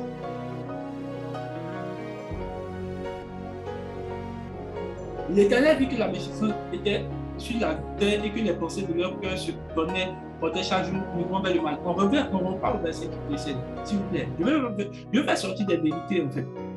Donc, on se rend compte qu'il y a deux catégories de géants. Première catégorie, on te dit en ces temps-là. Quel temps? Le temps où les fils de Dieu là sont venus et qu'ils ont eu des filles, des hommes, ils ont eu d'autres géants en fait. Alléluia. Mais avant ça, il y avait aussi des géants. Donc, il y a les géants. Il y a deux catégories de géants. Dis avec moi en chat deux catégories de géants. Les géants qui en fait sont nés, et comme je vous ai dit tout de suite, avant que je parle de cela, je vous ai dit que les enfants que Caïn a eu avec les autres civilisations, ce sont aussi des géants qui sont nés aussi, des néphilim, qui sont nés, puisqu'ils n'étaient pas en fait humains à 100%, c'était des hommes hybrides, à moitié homme, à moitié autre chose. C'est pour ça qu'on parle des néphilim, ce sont des êtres hybrides. Écoutez-moi bien. Écoutez-moi bien. Le combat, en fait, c'est quoi? C'est que le premier personnage, c'est qu'ils sont venus corrompre en fait toute la terre. La première fois, ils ont eu des enfants maintenant avec un qui ont commencé avec des néphilim. Lorsqu'on parle de mot néphilim, ne vous méprenez pas. Le mot néphilim ou bien le mot géant ne veut pas dire en fait que c'est forcément la taille. Écoutez-moi bien. C'est pas forcément la taille. Bien qu'on ait eu des. Voilà, parce que sinon, il y a des gens qui font aujourd'hui 2 mètres, 3 mètres, on va dire, ce sont des géants, des basketteurs à faire. Il ne faut pas aller dire que ce sont des néphilim, frère, ce sont des hommes normaux, ils ont une taille. Lorsqu'on parle des géants, on commence à parler de 2 mètres 70, 3 mètres même voire. Mais ce n'est pas parce qu'il y a des hommes qui ont de taille que c'est une grosse personne des géants. Écoutez bien, il ne faut pas aller dire, voilà, moi je fais tout parce qu'il y a les Néphilim là-bas. Hein? Et chrétiens, attention, je n'ai pas dit ça. Alléluia. Je dis que les géants, ce n'est pas forcément la taille. Le mot Néphilim, en fait, veut dire juste tomber d'eau. Donc, ça veut dire qu'ils ont quelque chose en soi de céleste. En fait, les géants, en fait, les Néphilim, c'est la formation entre les dieux, les fils de Dieu et les humains. En fait, c'est la fusion, en fait, de 2 entités, à moitié homme, à moitié humain. Ceux qui ont regardé, par exemple, les films comme Sabrina, ils vont parler de à moitié sorcier, à moitié humain. Pourquoi? C'est en fait la formation des hommes hybrides. C'est-à-dire qu'ils sont des... C'est-à-dire quand tu les vois, ils sont des hommes. Mais quand Dieu les voit, ce ne sont pas des hommes. Voilà pourquoi vous allez remarquer que dans la Bible, quand vous allez voir les combats d'Israël, quand Dieu va dire tuer tous les Philistins, même les enfants, les nouveaux-nés, tu as dit Dieu est méchant. Hein? Comment Dieu peut tuer? En fait, quand vous avez lu ces textes-là, vous avez cru que Dieu est méchant. Dieu aussi, les enfants là. Frère, ce n'étaient pas des hommes, c'était des géants. Est-ce que je parle à quelqu'un? C'était des Néphilim. Donc, comprenez-moi bien, quand Dieu dit il y a Israël seulement et toutes les autres nations là, je ne veux plus de là. Pourquoi? Parce que c'était des Néphilim. C'était des... Bon, il y a un qui dit ça, mais vous avez vos expressions de film, là, moi j'utilise les termes de la paix. Hein? Restons concentrés. Voilà. Donc, si tu veux s'en mêler, c'est un truc, mais moi je dis que c'était des Néphilim, c'était des moitiés hybrides, à moitié humain, à moitié quelque chose d'autre. Et ici, en fait, ils ont corrompu cette race-là. Qu'est-ce qui se passe? Quand ils ont fait ça, on dit, et quelqu'un lui donnait des enfants, ce sont les héros qui furent famés dans l'Antiquité. On dit que ce sont des héros qui furent famés dans l'Antiquité. Donc, ces géants-là, ce sont des héros qui furent famés dans l'Antiquité.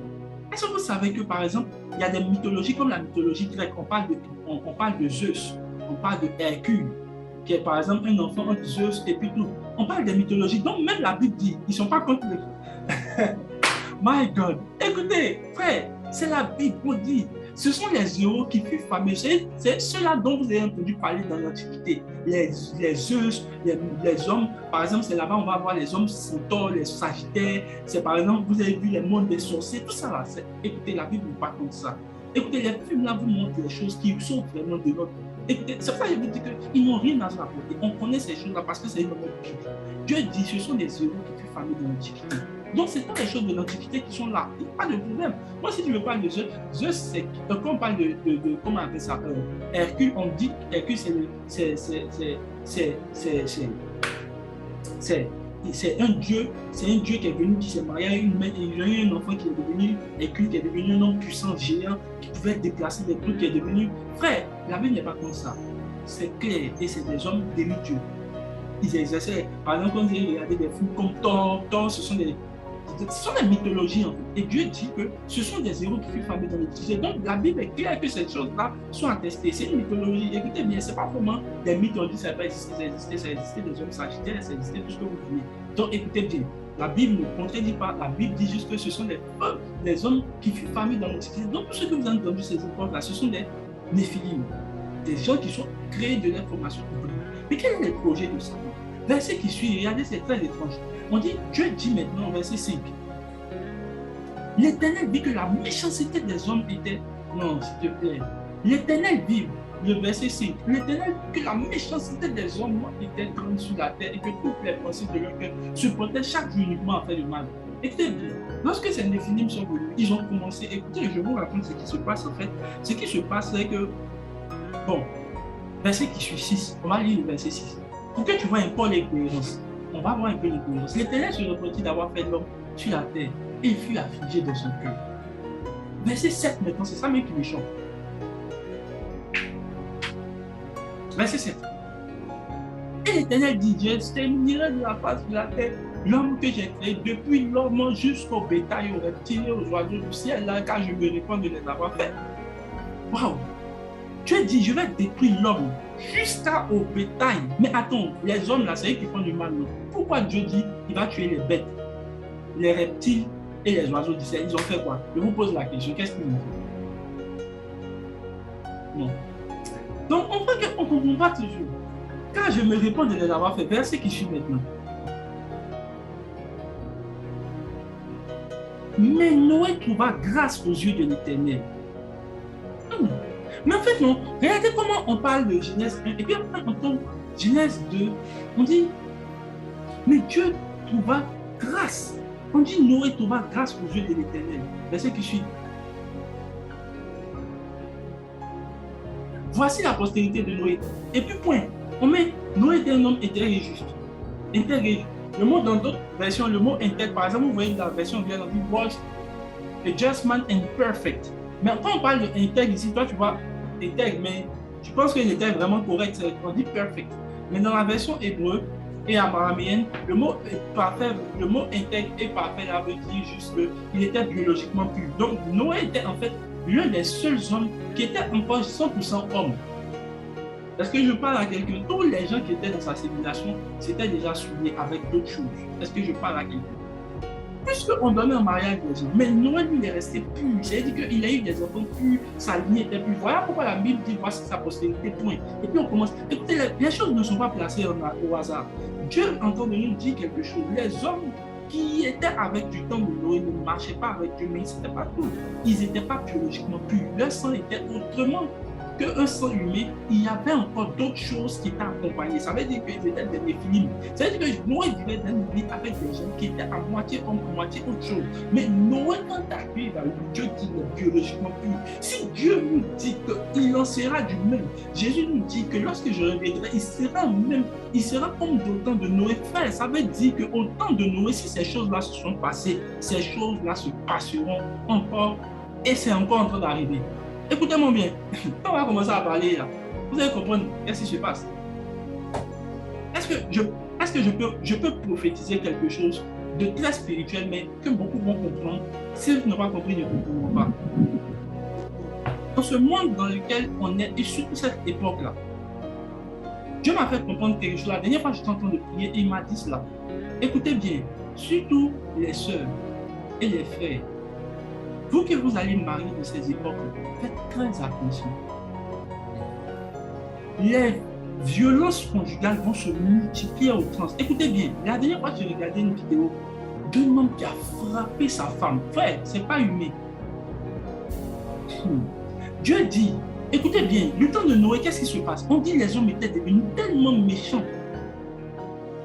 Frère, écoutez bien, actuellement, ce de quoi le monde entend de parler le plus, c'est les violences faites dans les foyers. Mais quand vous regardez les hommes, vous allez vous dire, hey, ça c'est un homme, c'est pas un homme, frère. Tu vas comprendre pourquoi je vous dis, faites attention. Il y a les gens qui marchent avec eux, vous pensez que ce sont les hommes. Il est joli, il est bien, et il est gentil, il est attentionné, frère, soeur. C'est les soeurs là qui disent beaucoup ce genre de choses là.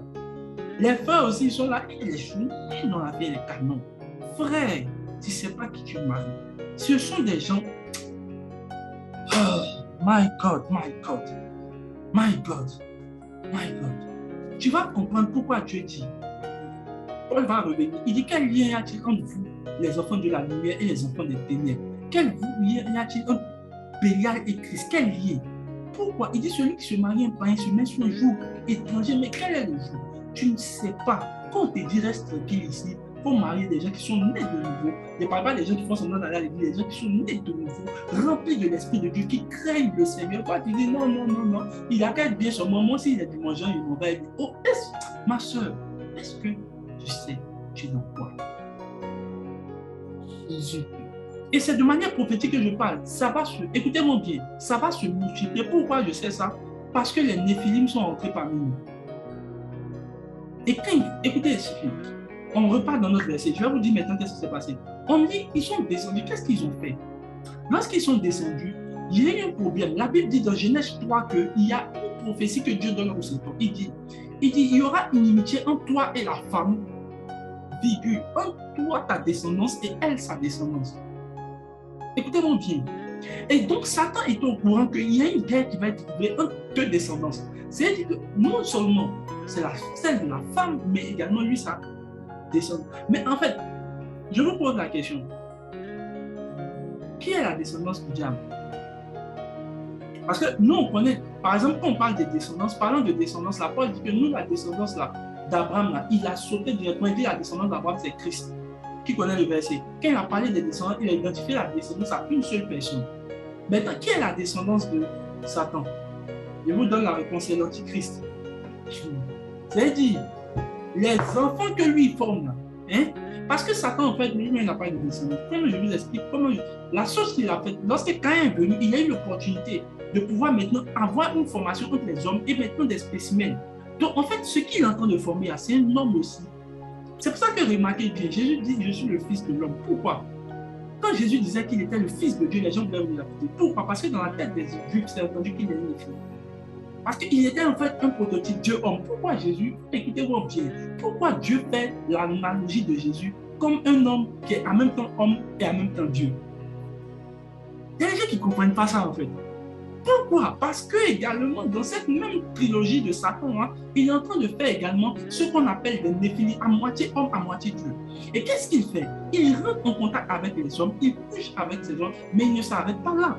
Il aussi couche avec les animaux. Aujourd'hui, vous êtes d'accord avec moi, aujourd'hui on voit ce qu'on appelle les sirènes. À moitié homme, à moitié poisson. Comment elles ont fait?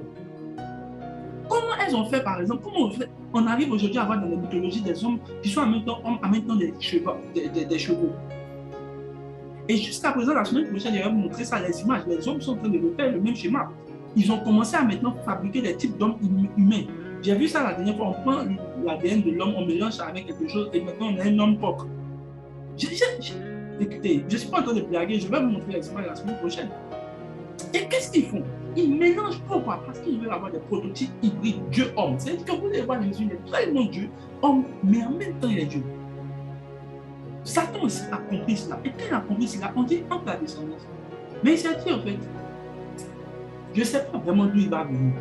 Qu'est-ce que je fais? Il va corrompre les hommes, mais ce n'est pas tout. Il va aussi envoyer les fils de Dieu là à aller coucher avec tous les animaux. Pourquoi il fait ça? Parce que vous voyez que quand Satan, Dieu est en train de nommer les animaux, c'est pour ça que quand vous regardez dans l'Apocalypse, les êtres que vous allez voir là, ce sont des êtres spirituels, mais en fait, bête à 3 têtes, ça existait. Le Léviathan dont vous parlez dans la Bible, là, ça existait dans l'ancien monde. Et c'était un dragon, et on parle dans la mythologie du Léviathan. On parlait de. Par exemple, écoutez, c'est dans votre Bible, tapez dans vos recherches. Tu prends ta Bible là, si tu as une Bible comme moi là, tu fais recherche et tu vas voir Léviathan. Tu vas voir quand on parle de Léviathan, on parle comme d'un homme qui a une voix, qui dirigeait un peu. C'est des choses bizarres, c'était des mythologies qui existent. Alléluia. Parce que je parle à quelqu'un, il pouvait diriger, il avait le pouvoir de commandement, une certaine forme de domination. Mais qu'est-ce qui se passe? Écoutez-moi très bien. Qu'est-ce qu'ils ont fait? Ils ont corrompu toute la race, tellement que c'est corrompu. Et qu'est-ce qu'ils ont fait? Les géants. Puisque ces fils de Dieu qui sont venus, ce sont des hommes du monde céleste. Et lorsqu'ils sont venus, ils ont appris maintenant aux hommes à, par exemple, faire des armes. Je vous ai dit, dans l'ancien monde, ils ont appris aussi aux hommes, donc ils ont appris aux hommes à faire des... Dans le nouveau monde, ils ont appris aux hommes à faire des armes, à faire les médicaments. C'est eux qui ont appris aux hommes la magie, la sorcellerie, comment on fait. Vous n'avez jamais posé la question, comment les hommes savent que telle plante-là, ça guérit telle chose? Comment, en fait, l'homme n'est pas devenu tellement intelligent que ça, on se pose des questions quand même. Moi, souvent, il y a des hommes qui disent, mais comment nos parents ont su que cette plante-là, ça guérit telle chose? Les gens ont un tel savoir qu'on se pose la question, comment ils ont fait? Parce que ces fils de Dieu, eux, ils avaient une science qui venait du ciel. C'est pour ça que Dieu dit, l'intelligence, c'est la science des cieux. Dieu nous a donné notre méthode, l'intelligence. Parce que Dieu n'utilise pas cette faculté spirituelle-là. L'intelligence, c'est la science des cieux. Donc, c'est une science, en fait, qu'ils ont commencé à enseigner comment on utilise. Et quand ils ont commencé à utiliser, les géants ont commencé à naître. Mais en fait, qu'est-ce qui s'est passé? Je suis sûr que j'ai regardé cela. On appelle ça la guerre des titans. C'est un manga, la guerre des titans, où on parle des géants. Qui a regardé ça? Moi, j'ai juste regardé d'autres mangas. Et puis, mon cousin m'a expliqué. J'ai ri parce qu'il dit, mais ça, nous, on connaît ça déjà. Non, ces géants, lorsqu'ils sont venus chez Terre, ils ont commencé à avoir un certain niveau d'appétit. Ils ont commencé à manger les hommes. Écoutez-moi bien. Mais des gens, ils ont mangé tout ce qui était là. Parce que des gens, bon, ils pouvaient manger des trucs assez... Donc, ils ont commencé à manger les hommes aussi. Et Dieu a commencé à avoir la méchanceté sur la terre. Et ceux aussi qui étaient fameux ont commencé à faire la magie noire, à faire des choses encore désordonnées. Donc, Dieu a pu diminuer ce regret. Pas le regret d'avoir laissé ceux-là encore revenus dans mon niveau, mon épée de faire une autre chose. On dit Dieu, c'est bon. C'est dangereux, frère. Ce qui s'est passé à tout dangereux, ça fait mal à Dieu. Ils ont corrompu tous les animaux, tout. C'est pour ça que quand dans le nouveau monde, on revient, quand Dieu fait le déluge, il dit aux enfants d'Israël, il y a certains animaux des plongés. Pourquoi? Parce qu'ils sont souillés. Mais souillés par rapport à quoi? Parce qu'on s'est rendu compte même qu'après ça encore là, il y a encore des choses qui sont restées. Et là, bon, il y a les gens qui sont inconscients, ils disent non, que comme dans l'ancien monde là, quand Dieu a parlé aux gens de la loi, il a dit on peut manger porc, on ne mange plus porc. Mais c'est pas porc qui fait que tu es spirituel. C'est pas spirituel avant, c'est pas porc. Il faut pas venir. Il faut laisse les porcs là-bas, hein? Laisse les porcs, hein? Laisse les porcs. Tu veux manger porc, il faut manger. Pas aller raconter des choses bizarres, que oui, il y a les porcs, franchement, les gens racontent des choses, franchement, je sais pas. Écoutez-moi bien. Voilà. Moi, je ne mange pas trop. Voilà, je ne mange pas trop les porcs. Je suis un peu sur un régime végétarien, donc voilà. Mais qu'est-ce qui se passe en fait? Dieu trouve que ces lactoses sont sur le coup, parce qu'il y a d'autres. Et qu'est-ce que Dieu fait? Il prend que ceux qui sont encore plus. Écoutez-moi bien, maintenant comment je sais qu'il y a eu un dysfonctionnement? Est-ce que vous savez que, écoutez-moi bien, est-ce que vous savez que le monde encore, les stigmates en fait de ce que les Néphilim là ont été dans notre génération, est-ce que vous savez ça? Vous savez par exemple, la Bible dit que si vous remarquez bien la création même dans son essence, l'homme est moins beau que la femme. Si vous avez remarqué, la femme est beaucoup plus belle que l'homme. Mais c'est ce que Dieu a montré. Donc la femme même, je ne parle pas de tout, la femme est essentiellement plus belle que l'homme. Mais quand vous regardez dans le règne animal, c'est inversé. Dans le monde animal, on m'écoute très bien. Dans le monde animal, il y a une inversion. Vous avez remarqué, par exemple, si on partez prendre le lion et puis la lionne n'a pas de cheveux, elle est vilaine que le lion en fait. Même par exemple, au niveau de la volaille, quand vous prenez le coq et puis la poule n'est pas aussi belle que ça. Elle n'a pas de cheveux. Pourtant, le coq, lui, il a des traits. Il y a une inversion en fait. Donc jusqu'à présent, en fait, là, il y a encore des stigmates. C'est pour ça que Dieu peut nous permettre aujourd'hui de les manger, parce que ce sont des choses, on peut les tuer même, ne vous en faites pas. Même les paons, voilà, très bon exemple. J'ai aussi vu les paons. Les paons sont vraiment beaux, mais je ne sais pas comment ils les appellent, les paons, bien quoi là, les paons, je ne sais pas, donnez-moi l'expression correcte. Elles sont vilaines. En fait, il y a eu une inversion. Quand Dieu me dit la nature ne nous enseigne pas. En fait, il y a des choses même de la nature qui ont été inversées. Pourquoi? Parce que les Néphilim cette création également. Est-ce que je parle à quelqu'un? Ouais, la Bible, elle est formidable. Donc, les choses même de la nature, Dieu, de substance, l'homme est beaucoup plus, la femme est beaucoup plus belle que l'homme. Mais dans le monde animal, il n'y a plus cette loi-là, elle est plus respectée. Mais dans le nouveau monde, quand Jésus va revenir, il dira, non frère, tout ça va changer. Tu vas le voir là, fais face de la gueule. Tu vas la voir. Alléluia. Il n'y a jamais compris. C'est pour ça que les influenceurs, les développements personnels, là, une fois on dit tu es une lionne, et puis toi tu es assis, tu es prophète. Arrêtez ça, hein? Ressembler à Christ, hein? Vos histoires de non, je suis un aigle, je suis un oiseau, je suis un pigeon, un épervier du Seigneur, et tout ça. Moi, écoutez-moi bien, je n'ai rien contre ceux qui font ça, mais écoutez-moi bien, ce qui est le plus important, c'est que tu sois comme Christ. Hey, vos histoires de je suis un aigle, quoi, épervier, non, je ne sais pas, je ne sais pas du coup dans votre monde là, c'est un zoo, mais frère, on n'est pas dans un zoo, hein? On est dans un monde spirituel qu'on appelle la réalité qui est Christ. Est-ce que nous parlons à quelqu'un? Ça, je suis resté attaché à ces hommes de Dieu qui sont toujours restés centrés sur Christ. Tous ceux qui commencent à parler des trucs du zoo, là, les lions, tout ça, après, chacun son truc, quoi. Alléluia. Moi, ici, je considère que nous sommes comme tristes. Alléluia, c'est quelqu'un de suite. Donc, si tu veux être un aigle, tu veux être un épervier, un dinosaure, sors de nos zoos, va faire des trucs du zoo, là, avec tes amis. Est-ce que je parle à quelqu'un? Alléluia. Amen. On dit, j'ai jamais vu des coins même. Bon, même si on veut prendre les agneaux, mais pourquoi vous ne comparez pas à l'agneau? J'ai jamais vu un coin où on dit les agneaux du Seigneur. Ils n'aiment pas les trucs où on conduit les agneaux là. On les conduit, on dit on les traîne à la boucherie, ils n'aiment pas ça. Est-ce que vous savez par exemple que l'aigle, c'est un animal, lui, il mange ses propres efforts qu'il a fait. Est-ce que vous savez ça? C'est pour ça que vous avez remarqué que les gens qui sont prophètes là, vous allez voir, il y a beaucoup de débauches chez nous là-bas. Ils mangent les enfants là.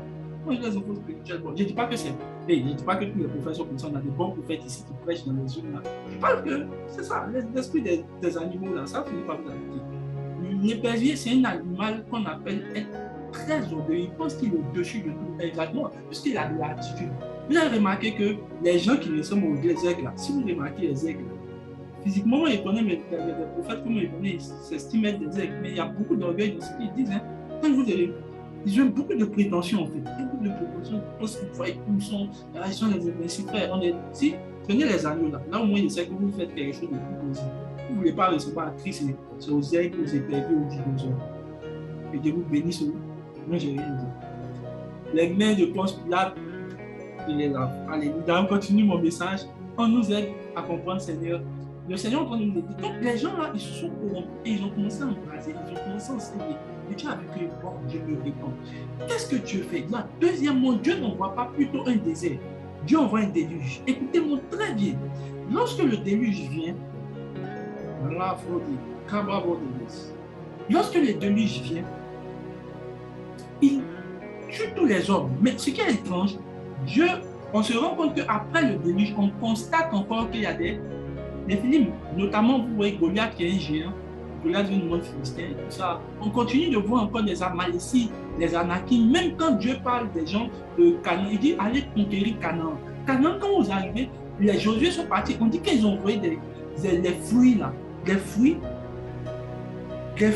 on dit quand ils ont vu les fruits là, on dit les fruits avaient une taille énorme. Pourtant Canaan actuellement c'est Israël, allez en Israël actuellement là, c'est les cailloux, vous allez voir. Des pierres que vous allez voir, des petits cailloux, il n'y a même pas, c'est un désert, Israël est désertique. Pourtant, on te dit autrefois, il y avait le lait et le miel qui coulaient là-bas, il y avait des gros arbres. Écoutez, quand les Néphilim sont quelque part là, écoutez, ils ont une technologie non, qui peut permettre de génétiquement modifier les animaux. C'est pour ça que je vous ai dit que la prochaine fois que j'ai parlé de cela, vous allez voir que en fait, les gens que vous voyez être dans le monde qui ont une sagesse, qui savent faire les trucs technologiques là, frère, c'est toi qui penses qu'il n'y a rien de nouveau sur le soleil. 5G là, c'est pas toi qui as créé ça, c'était avant ça. Écoutez, la dernière fois, je vais vous montrer un documentaire ici. Vous allez voir ce qu'ils sont en train de faire dans le monde. Vous n'êtes même pas informés. Actuellement, il y a un grand milliardaire. Et je pense, il y avait un club de scientifiques. Ils ont acheté une grande partie de la terre en Afrique. Et regardez ce qu'ils disent, ils vont faire. Ils disent, et puis il y a ce qu'ils disent. Ils disent non, ils sont prêts à faire la réserve mondiale d'alimentation.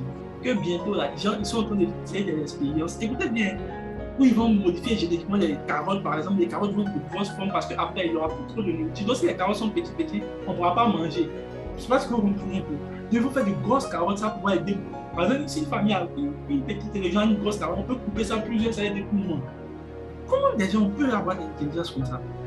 Les films, comme il y a les présidents, quand vous voyez les décisions qu'ils prennent, ils n'ont même pas peur de Dieu. Vous-même, vous êtes assis et vous dites, attends, il n'a pas peur de Dieu, même pas nous. Il y a même des gens, je vous ai croisé dans votre vie actuelle. Vous leur parlez de Jésus, c'est que vous-même, la manière dont ils parlent de Dieu, vous avez peur en fait. Ils peuvent. Écoutez, même quand on est païen, il y a des pays où on a un peu des choses de Dieu. On a des païens. Mais il y a les gens, quand vous les regardez, ils n'ont pas peur. Ils sont.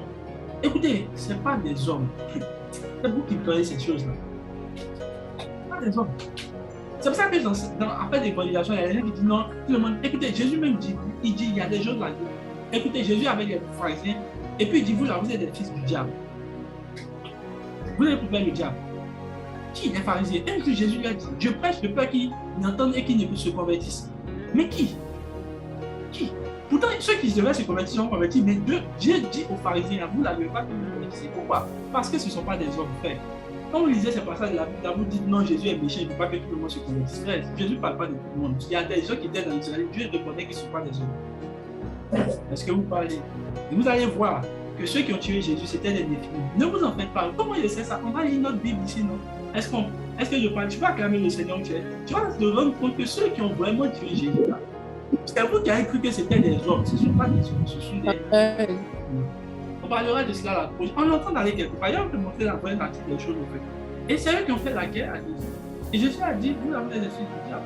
Pourquoi? Parce que simplement il y a quelque chose de pas spirituel chez eux. Et qu'est-ce qui se passe lorsqu'ils ont corrompu cette monarque? Et qu'est-ce que le diable avait comme intention? Puisqu'il sait que lui, il est une descendance, lui, il ne peut pas avoir une descendance. Qu'est-ce qu'il fait? Il voit Caïn, il fuit, et il va maintenant faire un prototype d'humain qui est en même temps homme, en même temps Dieu, qui a en même temps des pouvoirs spirituels, pouvoirs célestes et pouvoirs hommes. Pourquoi? Pour exercer la domination d'homme. Quand Dieu va voir sa stratégie, il sait très bien que le premier initiateur de cela, c'est Dieu. Il va aussi établir aussi lui son prototype de fils homme, fils de l'homme. Pourquoi? Parce qu'il veut maintenant avoir des prototypes hybrides. Et ces prototypes hybrides-là, on a vu autant de... Où les fils de Dieu sont revenus dans le nouveau monde pour créer d'autres choses, ils étaient dans l'ancien monde. Donc comment? Écoutez bien, aujourd'hui, on ne voit plus ces civilisations à dans notre. Pourquoi? Ils ont tous déserté, ils sont rentrés maintenant dans le nouveau monde. Donc actuellement, ils sont sur toute la terre. My God. Ils sont sur toute la terre. Et ils se promènent avec des corps d'hommes, tu les vois, ils sont gentils, d'autres sont des politiciens, d'autres sont des scientifiques, d'autres sont tout ce que vous voyez. Vous avez l'impression à l'apparence que ce sont des hommes frères. Il y a des hommes que tu as vu, tu n'as plus jamais les mains sur la tête, mais ce ne sont pas des hommes. Ce ne sont pas des hommes. Ce sont d'autres typologies de personnes, des anges, néphilim, des anges des anges qui ont eu des rapports avec les hommes et qui sont multipliés. Comment? Alors, il y a d'autres qui me diront, mais les anges n'ont pas de sexe. Très bien, c'est une très bonne réflexion. Puisqu'ils n'ont pas de sexe, comment ils se sont reproduits avec des hommes, sachant qu'ils n'ont pas de sexe? C'est très simple. Vous vous rendez compte qu'il y a des semences spirituelles. La dernière fois, je parlais de celle du fait à tuer. Il disait, vous avez rendu compte que Jacob, Dieu lui parle, il lui dit, je vais te donner une sagesse pour que tes brebis la donnent vite là. Il a fait ça d'un rêve. Et puis Dieu dit, 3 jours, la Bible dit que 3 jours après, les brebis ont commencé et les boucs ont commencé à mettre bas. Comment en 3 jours, est-ce que vous savez combien de temps ça prend pour qu'un animal, par exemple, comme une chèvre puisse accoucher? Ça prend des mois. Mais en 3 jours, il a vu ça des rêves, ça s'est matérialisé en 3 jours. Dieu parle à Marie par le biais de l'ange. Il dit, le Saint-Esprit te couvrira de son nom et tu auras un fils. Pour Jésus, tu as cru. Pour Samson, tu as cru. Maintenant, quand il parle des néphilim, toi, tu penses qu'en fait, ils ont couché. Non, frère, ils n'ont pas couché. Ils avaient aussi ce niveau d'intelligence, ce niveau de spiritualité qui leur permettait de pouvoir féconder avec les hommes sans les coucher. Ils avaient la technologie pour cela. Aujourd'hui, là, écoutez bien, je ne suis pas en train de vous dire, aujourd'hui, la science, certains scientifiques, on ne sait même pas qui ils sont. Ce sont des choses que les gens ne vont pas vous dire. On ne vous dit pas qui a découvert ça. On dit maintenant, la femme peut maintenant avoir son enfant hors de son ventre, et puis l'enfant, 9 mois après, il sort. Et puis, c'est-à-dire, on prend le fœtus, et puis maintenant, on le développe après 9 mois. Qui sont ces personnes qui peuvent faire ça? Aujourd'hui, on parle de certaines technologies qui permettent de pouvoir avoir des enfants. Écoutez bien, c'est la chose qui est existée dans un monde. Il n'y a rien de nouveau sur le soleil. Les choses se reproduisent. Même 5G, tu vois dans ton téléphone, iPhone, là. Frère, il y a des gens qui ont eu ça avant toi. Pas arrêter de croire que tu es spécial. iPhone, là, ça peut exister toi. On vous dit, écoutez-moi bien, allez taper sur Internet, je vous dis ça aujourd'hui. Les pyramides d'Égypte, avec toute notre technologie, tout notre 5G, on ne peut pas reproduire une seule copie des pyramides. Une seule, on ne peut pas. Pourtant, on n'est plus. C'est vous qui pensez que nous, on est trop développé. On n'est même pas développé. Parce que si on ne peut pas reproduire les choses que les gens ont fait là, une seule copie, c'est qu'on n'est pas développé. Est-ce que je parle à quelqu'un? Ils se sont reproduits. Et leur but, c'est que Satan voulait corrompre toute la vie pour que Christ ne puisse pas venir. C'est pour ça que vous allez voir que quand on parle de la vie, on parle des généalogies, on parle de toujours généalogie de Jésus, fils de. Dieu veut toujours conserver la lignée généalogique. Dieu veut toujours conserver l'origine de Père. Oh, est-ce que je parle à quelqu'un? Dieu veut toujours conserver l'origine des sous. C'est pour ça que je dis toujours aux gens, les gens qui ne sont pas sous des pères, là, ils sont en train de marcher dans la rébellion. Je suis très. Si tu peux, faut te fâcher. Mais je te dis la vérité. Dieu même parle des fils de la rébellion comme des fils qui ne sont pas identifiés à des pères. Alléluia. Et lorsque Dieu va parler dans la prophétie, il va dire, je ramènerai le cœur des... Par exemple, parlant de l'esprit de Lydie, je ramènerai le cœur des fils vers les pères et le cœur des pères vers les fils. Les questions de père, de fils, là, c'est pas quoi. Écoutez, il y a des gens qui sont contre ces principes. Non, les gens, c'est pas nous, on a créé, c'est biblique. C'est pour ça que nous aussi, on a des pères. Écoutez, moi, je ne suis pas dans le ministère comme ça. Il y a un père, j'ai un père, j'ai fait des comptes rendus. Dieu regarde toujours la source, en fait. Quand tu es sans source, tu es sans père, tu te promènes comme ça, d'après quelqu'un. Mouton sans propriétaire. Mais tu es dangereux, tu es en danger, tu es avec mon frère, tu es en danger. Frère, c'est pour ça que quand je parle, je dis souvent aux gens, si vous n'avez pas de père spirituel, écoutez, c'est important. Allez, priez le Seigneur qu'il vous envoie quelqu'un qui a cette autorité pour vous protéger. C'est trop dangereux, ce monde dans lequel on est. On a parlé du combat spirituel la dernière fois. Si vous allez voir, j'ai parlé de cela. Très important. Et Dieu veut conserver, parce que c'est vrai qu'il nous appelle des fils d'Abraham. Il nous identifie directement à cette lignée. Parce que le premier à avoir utilisé la foi, c'était Abraham. Et nous, on croit par la foi. Alléluia. Et donc, Dieu conserve cette lignée-là maintenant. Il dit maintenant, qu'est-ce qui va se passer? Les néphilim maintenant vont entrer sur la terre, vont corrompre la terre. Et maintenant, on va voir une nouvelle ascendance de guerre qui va commencer entre la descendance du serpent et la descendance de la femme. Et la prochaine fois, on terminera avec la question de l'éphilim et on va attaquer un peu, si je peux me permettre, si le temps nous permet, on va attaquer un peu la notion en fait de l'éphilim dans le monde actuel et quelle est la stratégie dans le monde. Et même en même temps, on pourra parler également on va parler de la demeure, si on peut dire ici, de la demeure de Satan sur la terre. Mais écoutez mon Dieu, je n'ai pas notifié cela. Quand le premier monde, il se fâche, il crée une terre de rance et de vagabondage, on appelle ça c'est un désert. Tous les déserts sont pas habités. On envoie des civilisations en fait. Mais deuxième fois, qu'est-ce que Dieu envoie? Le déluge, c'est l'eau. Est-ce que vous me suivez? Qui me suit? Amen. Et Amen. Amen. Je pousse mes recherches. Amen. On voit également où la montagne va s'arrêter de carrière et tout. Je pousse mes recherches. Il y a un mystère qu'on appelle dans le monde aujourd'hui le triangle des Bermudes. Moi, c'était là, malaté, comme il a tout à dire. Jusqu'à présent, ce mystère n'est pas élucidé. Et récemment, des scientifiques ont découvert également, écoutez-moi bien, sous la mer, là, au niveau des trucs là, ils ont mis des radars et ils ont commencé comme des zones magnétiques. Les gens ont commencé à se rendre compte qu'il y a une autre civilisation. Ils ont rendu compte, parce que je vais montrer peut-être la vidéo si on a le temps la prochaine fois. Ils ont montré les vidéos là, et en fait, les zones magnétiques, vous voyez un peu comme des ultraviolets qu'on montre dans les films. Le gars, il a porté les ultraviolets, puis il va au travail du mur, ils ont commencé à voir des immeubles, écoutez, des immeubles, des routes sous une mer. J'étais en mode, est-ce que c'est pas l'histoire du déluge là? Dans le premier monde, ça créait un désert, dans le deuxième monde, ça créait comment on appelle, une mer, sous laquelle il y a un royaume. Et les gens peut-être continuent de vivre. Et les scientifiques ont vu un animal qu'on ne retrouve pas jusqu'à présent dans notre monde. Et je vais vous montrer la créature. D'autres spécifient, les scientifiques, eux spécifient aussi que ça peut être ce qu'on appelle le Léviathan. Ils n'ont jamais vu un truc de cette taille. Jamais. La Bible te parle d'un Léviathan que tu ne sais même pas où. On te dit les profondeurs des mers, on parle comme de on ne sait pas. Mais les scientifiques ont déjà vu un spécimen. Donc, ouais, écoute, moi je suis assez curieux d'aller regarder ma Bible, la personne va m'expliquer pour moi. I am Spirit of God. Et il y a l'esprit de la science. La science, c'est l'intelligence des signes. Ceux qui ne sont pas scientifiques là, ils n'aiment pas la science là. Écoutez-vous de mieux, c'est la science des signes. Est-ce que vous comprenez? On dit la science des signes, c'est l'intelligence. Donc l'intelligence, c'est une science. Je prie qu'il y ait des scientifiques ici.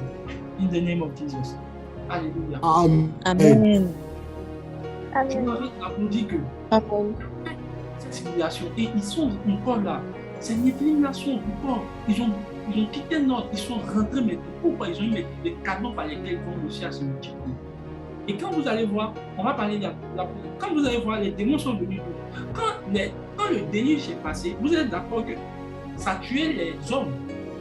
On dit, même s'ils sont comme Dieu, ça les a tués. Mais ces géants-là, ils sont des esprits. Puisque vous êtes d'accord avec moi que les fils de Dieu sont des esprits. Les hommes, ce sont des hommes. Mais les fils de Dieu ont des esprits. Et ces esprits-là ont roulé sur la terre. Écoutez, pourquoi ces hommes-là, pourquoi ces esprits-là veulent se multiplier sur la terre? C'est vraiment parce que en fait, les esprits ne peuvent pas se reproduire. La seule chose qu'ils peuvent reproduire, c'est avec des hommes. Et comme les hommes aussi ont leur esprit, quand ils vont perdre des hommes, ils vont avoir aussi leur esprit. Est-ce que je parle à quelqu'un? Et quand ces hommes-là sont morts, leur esprit a continué à errer. Maintenant, qu'est-ce qu'ils font? Ils cherchent un corps. Voilà pourquoi la Bible, lorsqu'on parle des démons, on dit quoi? Il dit, les démons, Jésus dit qu'on les chasse là, ils cherchent un corps dans lequel ils vont faire une maison. Pourquoi? Parce que c'est encore l'esprit de ces gens de vie. Donc, ces démons-là sont issus, en fait, de l'esprit des Néphilim. Est-ce que je parle à quelqu'un? Est-ce que vous comprenez maintenant? Amen.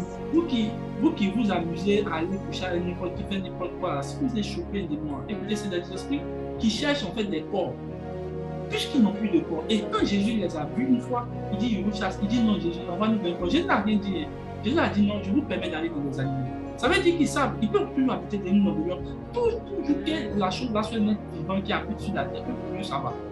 Donc il y a des animaux qui sont possédés. Si on peut dire ainsi. Et dans ce musulmans, nous sommes possédés par qui?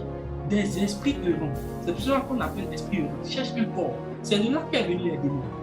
Les démons, ce ne sont pas des anges déchus. Il y a entendu des gens qui disent ça, non, ce n'est pas des anges. Un ange déchu n'a jamais été possédé pour passer une domination. Il n'a jamais été possédé, pas été possédé.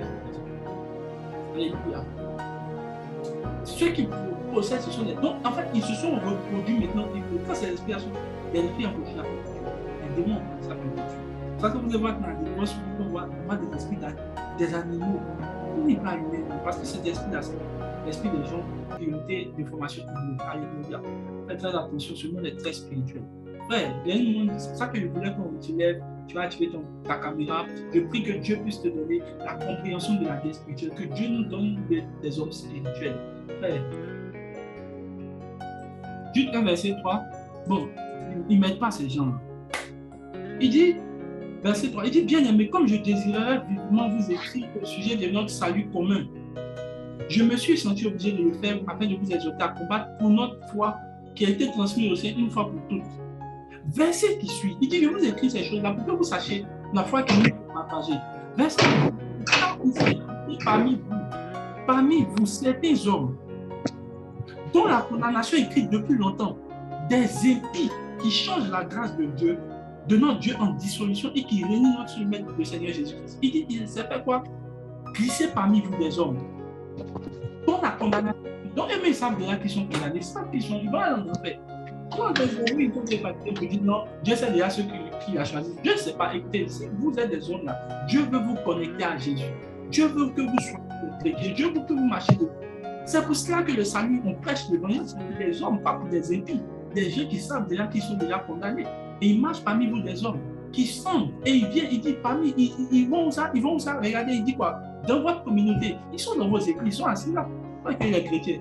Il est gentil, on le fait, les gens comme ça, attends, tu vas le marier, tu vas comprendre.